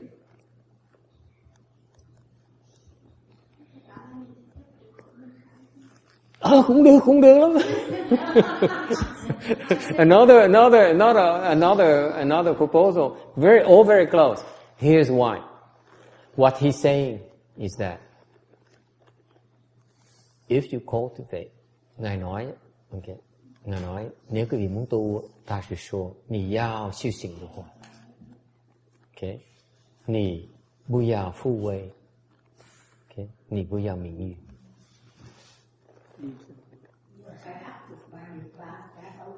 不要有財，不要名譽，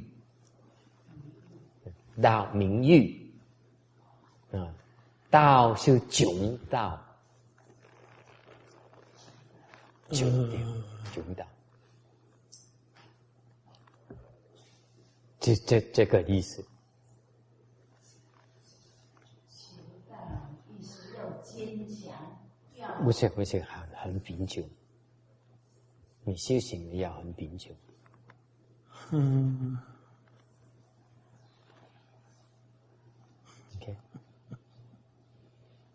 同意不同意？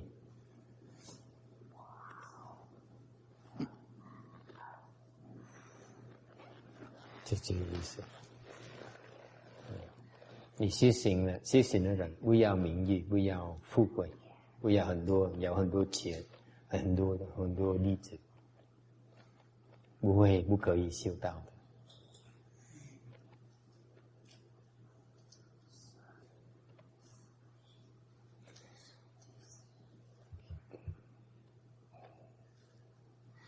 Ý nghĩa là muốn người tu hành phải tránh phú quý, phải tránh cái danh vọng mới tu được.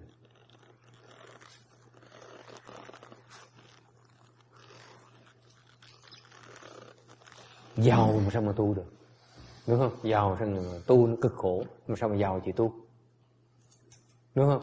Ta sung sướng đi cực khổ làm gì? Vô duyên lãng xẹt, đúng không?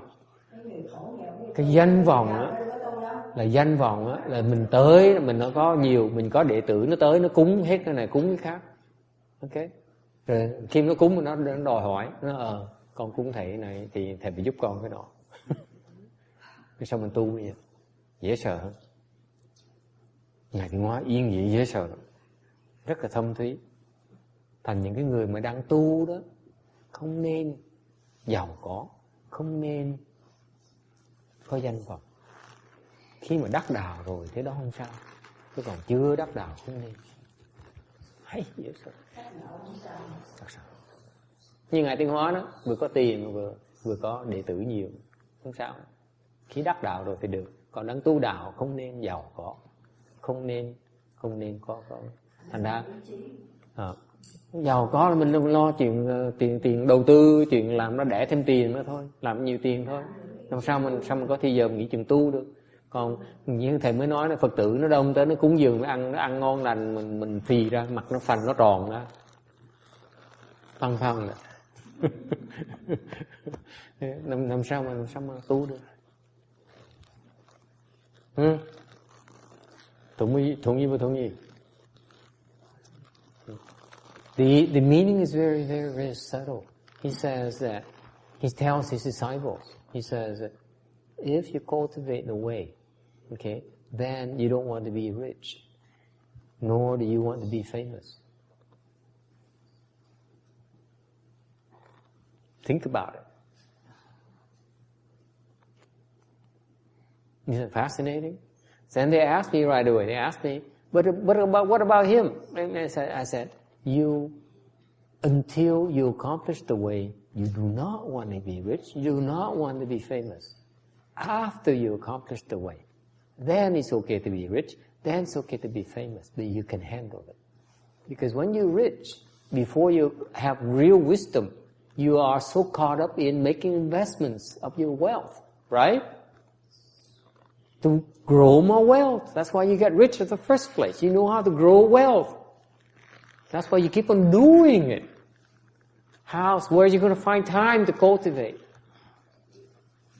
Okay, same thing. You have a lot of disciples. You have to take care of disciples. They come and offer you all kinds of food, and you get fat. Okay? Is it clear? His teaching is so subtle. He says, it's best, it's summarized in the Chinese as Tao Sư Chủng Tao. The Chinese says, the way is the way of poverty. It's not the way of riches and fame. Thành ra cái câu mà người Hoa nói là đạo là cung đạo, là đạo nghèo, không phải đạo giàu. Tao sư chủng tao the ý思. You see that? Comments?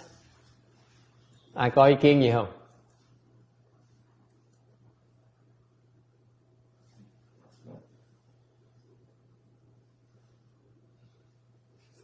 Everyone, yeah, I don't know what he's talking about. Ai cũng nói ông thầy cũng nói gì mà quá lố. Well,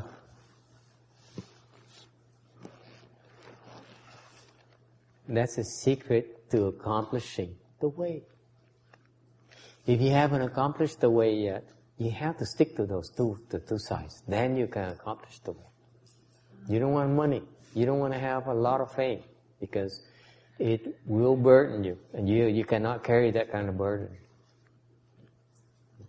Tại vì quan trọng lắm, tại vì cái người mà chưa đắc đạo đó phải tránh cái giàu có, phải tránh cái danh vọng mới đắc đạo được.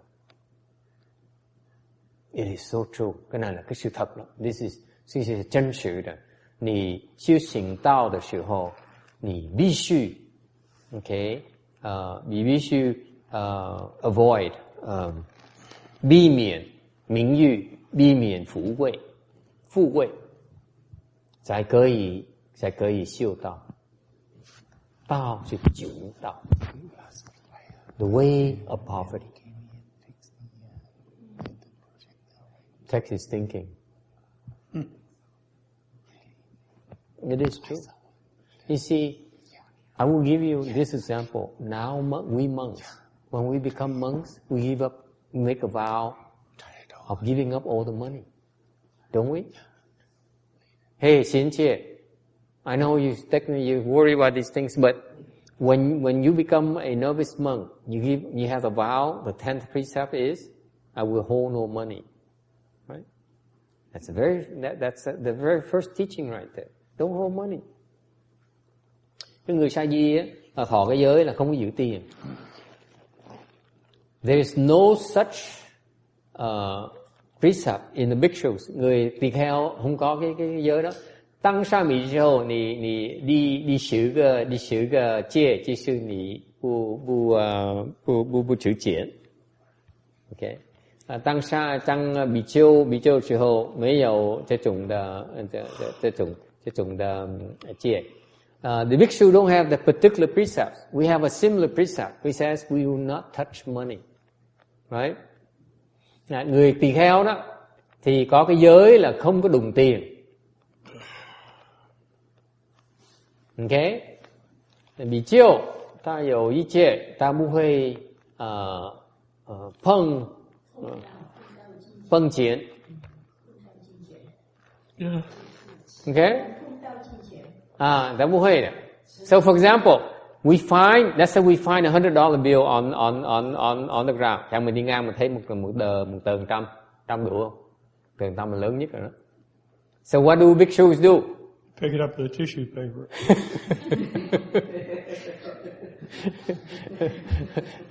比方说，如果是你走路的时候，看到一个100块钱在地下，你做什么？text 说你拿you take it with what? Tissue paper. Tissue paper. 你用Kleenex 拿。thấy như vậy ông này cũng trả lời là thầy lấy cái tờ giấy này thầy cặp tiền lên. 为什么？你不碰钱啊？你说什么？啊？我不碰钱啊？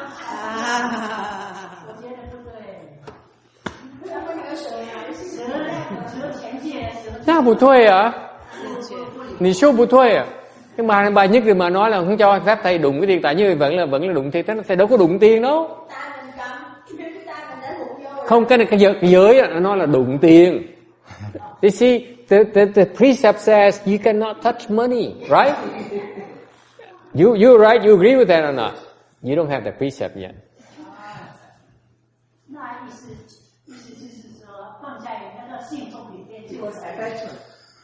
No, the precept says we cannot touch money. They give you money, you cannot touch it. Chàng quý vị cúng dường cho ngài tỳ kheo này á, quý vị đưa tiền ngài không có quyền rơ.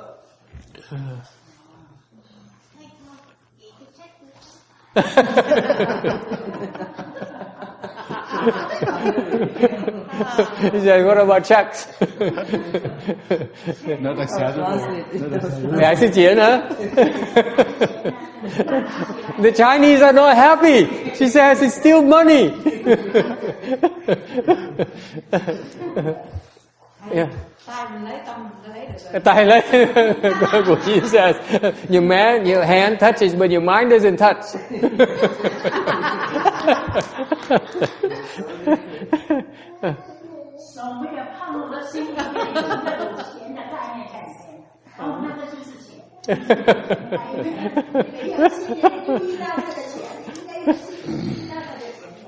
Yeah. So what do I tell you why bhikshus can do? What? 可以biết làm gì không? 你知道 bhikshu 做什么？他踢钱的。You kick it to the corner so no one can see it. Okay? And then you go and you call your Shami, you go and pick it up for me. 我不碰钱啊。可是我不犯戒啊。The Chinese are not happy. I said, the bhikshus by definition, this is 在戒律上啊，不是我的发明的。OK， 是戒律上，他说你可以打滴，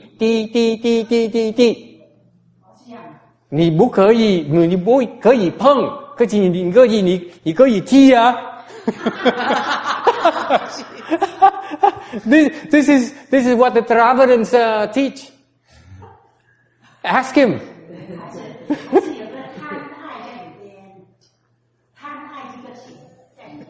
对，可是戒律上那不会犯戒，不会犯戒，这个是小乘的所教的。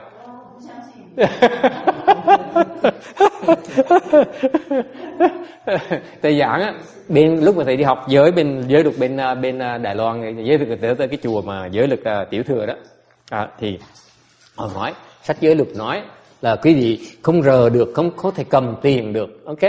Tại vì this is the truth. Đâu có giấy, đâu có giấy đâu mà cầm giấy được. The truth is that there's no Kleenex right there, okay? Right then, how are you gonna touch money? Okay? 是说是这种情况是你不会有这 Kleenex 啊，对不对？所以你可以用 Kleenex， 可是你可以替啊。老师，我以前有看到2块钱，我没有那个时候我还没有受戒，没什么习惯，看到2块钱，我觉得不知道是谁的，我也不喜欢我把它我花过去，后面谁死我不理他。对。为什么不是我的？我拿起来的，就像他说，是我的，那我的脸呢？害羞了嘛。我那个时候是这样想，所以我不拿，我是走过去，那谁拿是谁的事情，捡2块钱。But I assure you that 比丘戒上戒律戒上说，你可以剃，你可以剃，所以你剃一个石头。在上面盖住，那又怎样？那不会犯戒啊。盖住那以后你教别人去拿，不犯戒第一个条件是不要犯戒，所以我们有一个办法，对啊，so the Chinese are so unrealistic. Cái người Hoa người ta không biết đề. Cái bàn cãi lộn với thầy hỏi, thầy kể bà có cái pháp trên giới luật mà thầy đi học bên Đài Loan đó. Khi tại vì quý thầy có cái giới không có đụng tiền, không được đụng tiền, ok, không được đụng tiền. Thành ra khi mà gặp tiền như vậy, gặp tiền trên đất như vậy, thì mình không có quyền đụng. Đừng có quyền lấy cái dép á, mình đá tới cái góc á, không ai để ý rồi. Xong mình cục đá nó đập lên rồi, nó che lại. Xong rồi trở mình gọi cái ông sa di tới đi lấy cho mình, thì không phạm giới. Mà bà nhất định nói là thầy vẫn ham như thường. Thầy nói ham là ham như thế, không có phạm giới. Bà nhất định không có chịu. So I explained to them and this is why.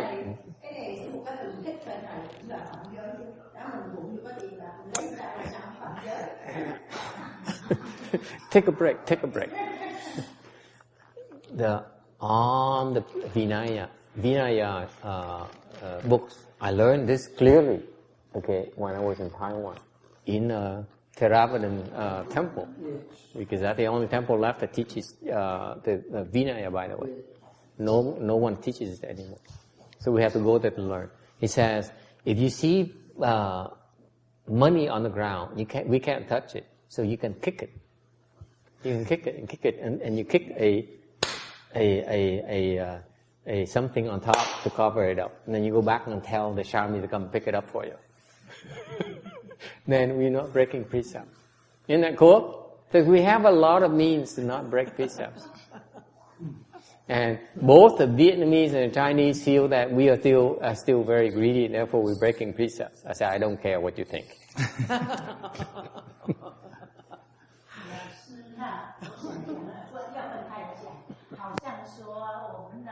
就诚心要供养的，那个不算吧，那个不算。那么那个，我觉得也算，我们不可以，我们不可以碰钱，就是不可以不碰钱啊。我们用信奉啊，不碰啊。所以，在中国，各位用红包来供养我们。 是我也可以接受的，因为我不碰钱。可是以后我们不可以拿出来，是在那我们会碰钱，所以以后我们可以做法才可以碰钱。是，所以中国人的做得很对。越南人他给你呢钱。 这样是给你钱是不好的，也不可以碰钱啊，不可以的啊，对。So what happened is that in the bhikshu precepts we are not allowed to touch money. So that's why the Chinese do it right. Before they give you money, they put money into an envelope, a red envelope, and they give it to you. Then you can accept it. All right? You're not breaking precepts. Then you go back, you do a dharma that enables you to touch it. You cannot open it yourself. You have to do the dharma. You have to do something before you can touch it. That's how it works. Okay?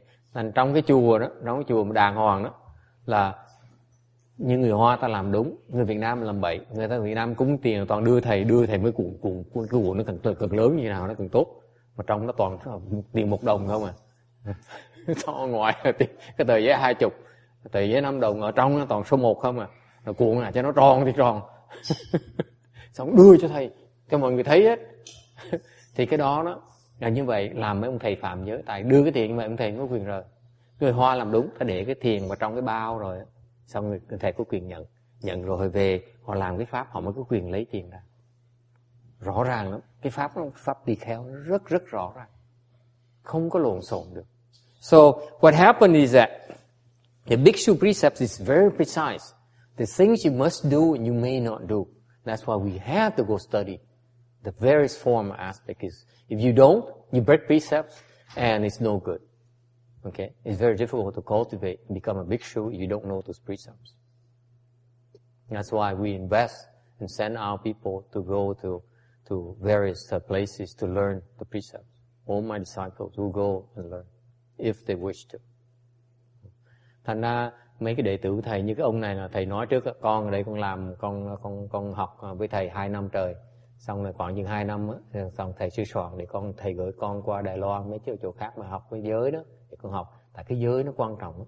Giới có những cái giới thể, giới pháp mình phải biết để mình làm cho nó đúng thì như vậy mình tu mới được. Người thầy tu mà không biết cái giới nó phiền lắm, phạm giới luôn. Bởi vậy thầy thấy mấy cái thầy trẻ, mấy cô trẻ bây giờ làm phạm giới tùm lum tà la mà không biết, cầm tiền rồi làm đặt đủ thứ hết. Mà thầy thấy mà thấy mấy chùa thầy qua nhìn liếc đi ngang liếc một cái là thấy là cái chùa này mình không dám tới. Mình không muốn tới, tại họ phạm giới quá, mình không được. Okay. 所以我们在这寺庙，我告诉贤姐，我告诉她，2年以后，我会送她到台湾去学戒律，因为是她需要懂戒律，要学戒律才可以修行，这很重要的。Okay. All right. So in 2 years, we have to find someone else to do all this setup. Còn 2 năm nữa phải kiếm người khác làm mấy cái chuyện này, không còn người làm nữa. Okay, it's very important. It's critical. Cái này cái chuyện tương lai của một cái người tu sĩ, không thể nào mà đi đường tắt được. There's no way to get around it. And this is, I insist on it because I know that's a lot of things that are not done properly. And when I walk by, I took a glance at how people eat, how people behave in a temple. I said, no, this is not a temple I want to hang out. I avoid those temples. Okay. All right. 有问题吗？有问题吗？có ai muốn nói không? Có thắc mắc gì không? Cái giới luật nó quan trọng lắm. Giới luật mà không có giới luật đó, tu không ra định đâu. Nó ra tà định. If you don't pay attention to the precepts, it's very difficult to practice samadhi, and you will generate deviant samadhi. Hồi nãy mình nói cái chánh định đó, 以前我们讲到正受，这个是从戒律来的，戒律发生的。cái chánh định, cái chánh thọ hồi nãy mình nói đó, là từ cái giới nó mới ra được cái chánh thọ đó. Nó dễ sợ như vậy. Cái giới luật không có, nó ra tà thọ. 你不守戒的话，你会升起邪受。If you don't observe precept, you will bring forth deviant perception. And this is what differentiates Buddhist practices from non-Buddhist practices. Okay? We give rise only to proper reception because our vinaya, our precepts. That's why we need to understand, to learn more about them. You understand? Bởi vậy cái luật đó, giới luật đó, nó mới khiến chúng ta tạo ra, sinh ra cái chánh thọ. Nếu không biết giới luật đó, có thể sinh ra cái tà thọ. Rất là nguy hiểm. Mình không biết đâu, mình không biết, mình sinh cái tà thọ mình cũng không biết luôn nữa. This is why, because when you give rise to deviant reception, you don't even know it yourself. You know it's proper, you recognize the deviant reception because it violates precepts. Mình biết nó là tà thọ tại vì nó phạm giới, nó thành tà thọ. Cái tà thọ nó phạm giới.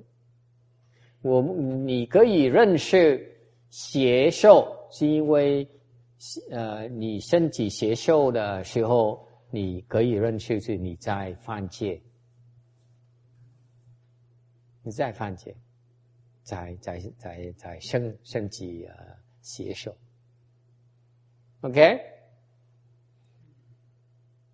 Buddhism is very intimately interwoven together, everything.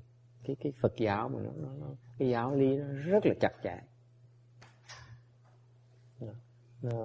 Phật giáo的道理是很精密的，tức là tinh vi. Phật giáo cái cách giáo cái Phật giáo lý nó rất là tinh vi, tuyệt vời. Questions? Okay, especially very difficult to endure if you are unjustly chastised. We're back to slide 449. Trở lại cái tấm 449. Nhất là khi mà chúng ta khó chịu nhất á, là khi mà bị vô cớ mà bị mắng nhiếc, bị nhục.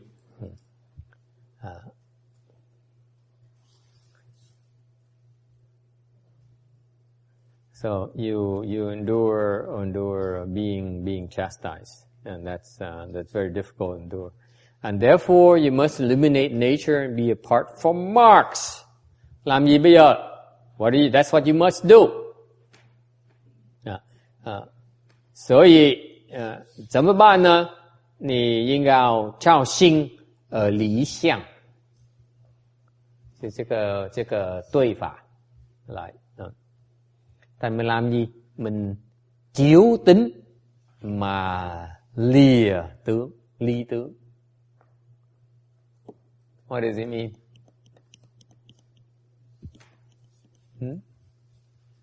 What does it mean? Có nghĩa là sao? Chiếu tánh mà ly tướng nghĩa là sao?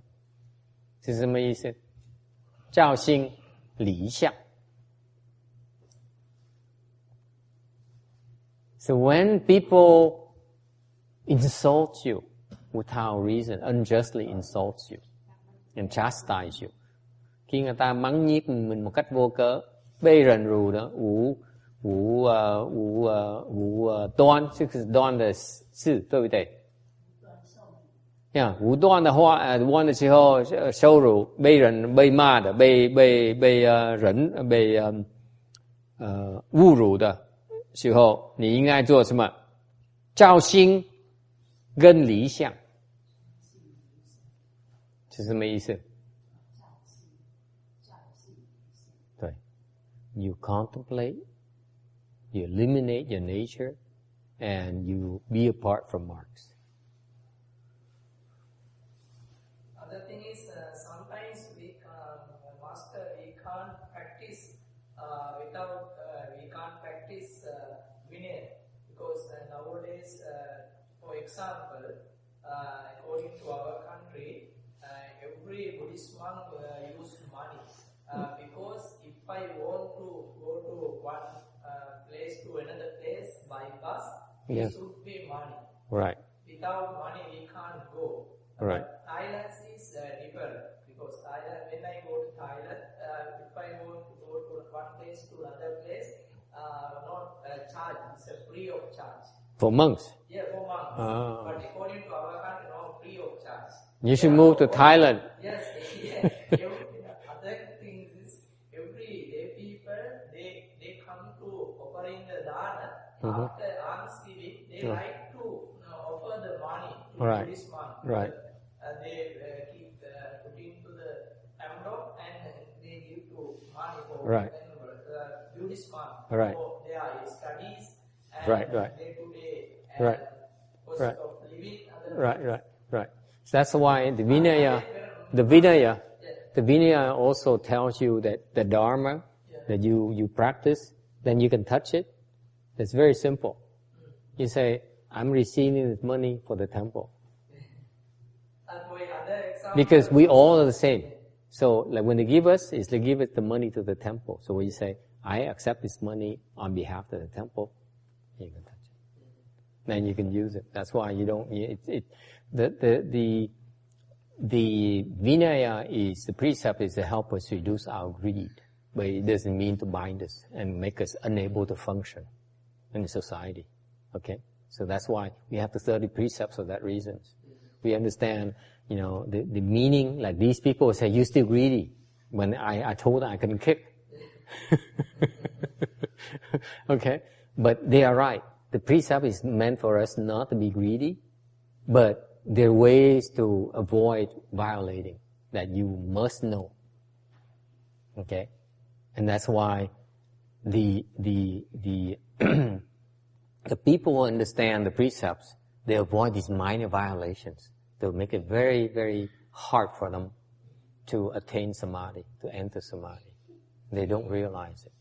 Cái thầy nói là cái xứ của thầy là khó giữ cái giới mà không cầm tiền, tại vì khi mình đi xe cộ rồi mình trả tiền xe bus, mình phải trả tiền nên tiền xe bus mình phải trả tiền. Ok, thành phải cầm cái tiền mà trả người ta. Người bên Thái Lan thì khác, bên Thái Lan mấy người này đi đâu không cần tiền, mấy xe miễn phí hết, cho đi miễn phí. Thầy nói không có đâu, cái giới luật đó, để giúp quý vị là bớt cái lòng tham, chứ không phải nó còng quý vị lại.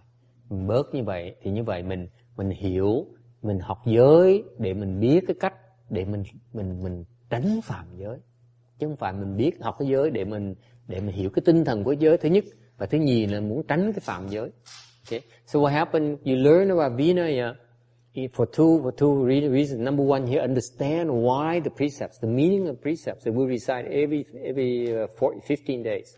Okay, twice a month we recite the precepts. We need to understand the meaning of those precepts you're reciting. Number two, once you understand each precept, then you know how to avoid violating the precepts, the ways to avoid violating the precepts, and we need to learn. It's very important. If Buddhism is to prosper in this country, we need to learn to avoid violating the precepts. You agree? It's the only way. Okay. Thành ra thầy nói là cái chuyện, bởi vì cái thầy nói là khuyên học trò thầy phải đi qua học giới rõ ràng như vậy, bỏ đầu tư thời giờ, thầy biểu cho nó sai cho nó đi qua học giới 1 năm, ít nhất 1 năm. Có nhiều người mà sau nó chuyên môn về giới thầy cho nó học nhiều hơn nữa. Để làm cái gì? Để nó hiểu cái tu hành, nó tránh, nó biết cái căn bản tu hành mà không phạm giới, mới nhập định được, mới tránh định được. 所以我们的寺庙的我主张送他们到台湾到大陆学戒律因为是我们修行的人，修行道的人需要认识戒律的相，也是需要知道怎么办才不犯戒，很重要的。不犯戒的话才可以入定。Okay, going back, 照心而离相是什么意思？ Going back to this point here, illuminate nature and be a mark from marks. Apart from marks, what does it mean? I have 8 more minutes. Yes. 是什么意思？ What does it mean? If you're insulted unjustly, you should illuminate the nature and be apart from the marks. Bị mắng nhiếc thì phải chiếu tính và ly tướng. Bị ma的武断的骂的时候，你需要照心而离相是什么意思？教是管教的教。对啊。好 he says, first of all he says, illuminate, meaning is to contemplate, illuminate. I said yes. What else?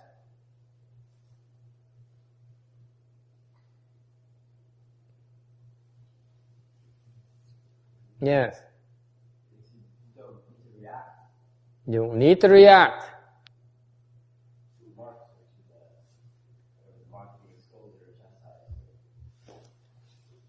Okay.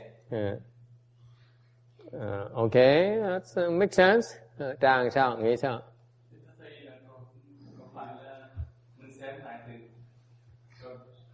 họ xin những cái đúng không? Đúng thì mình sửa nó có yếu mà không thì nó có.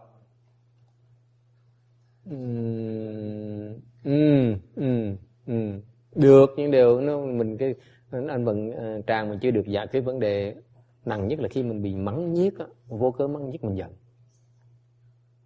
Mình giận. Đầu tiên phản ứng đầu tiên là mình giận. Đồng ý không? Vô, tôi đâu phải lỗi tôi đâu, tại sao tôi mắng tôi? Tại sao tôi trách tôi? Mình giận chứ, phải không Kim Điên? Con không giận hả? Giận chết chứ. Giận sao không giận, đúng không? Mình vô duyên, mình đâu phải lỗi, mình tới đổ lỗi mình tới mắng nhiếc mình. Đâu có được. Phải không con ơi? Tôi người ta mắng giết cái mình biết rồi, không có giận. Bây giờ mình biết rồi. Không bậy. Mình ngồi an nhiên tự tại, nó tới nó mắng mình trận, nó tại sao nấu xong mà xả rùm beng vậy? Nó ủa chú Duyên, tôi đâu có xả, cái ông kia xả, đâu có xả tôi đó, tôi nấu tôi dọn dẹp đàng hoàng, ông kia mới xả này. Phải không? Nhận chứ. Mô Phật và thầy con nói nha, coi lại thử coi lại thử. Coi Coi thử đúng. Coi thử. Coi thử đúng không? Đâu phải lỗi tôi đâu.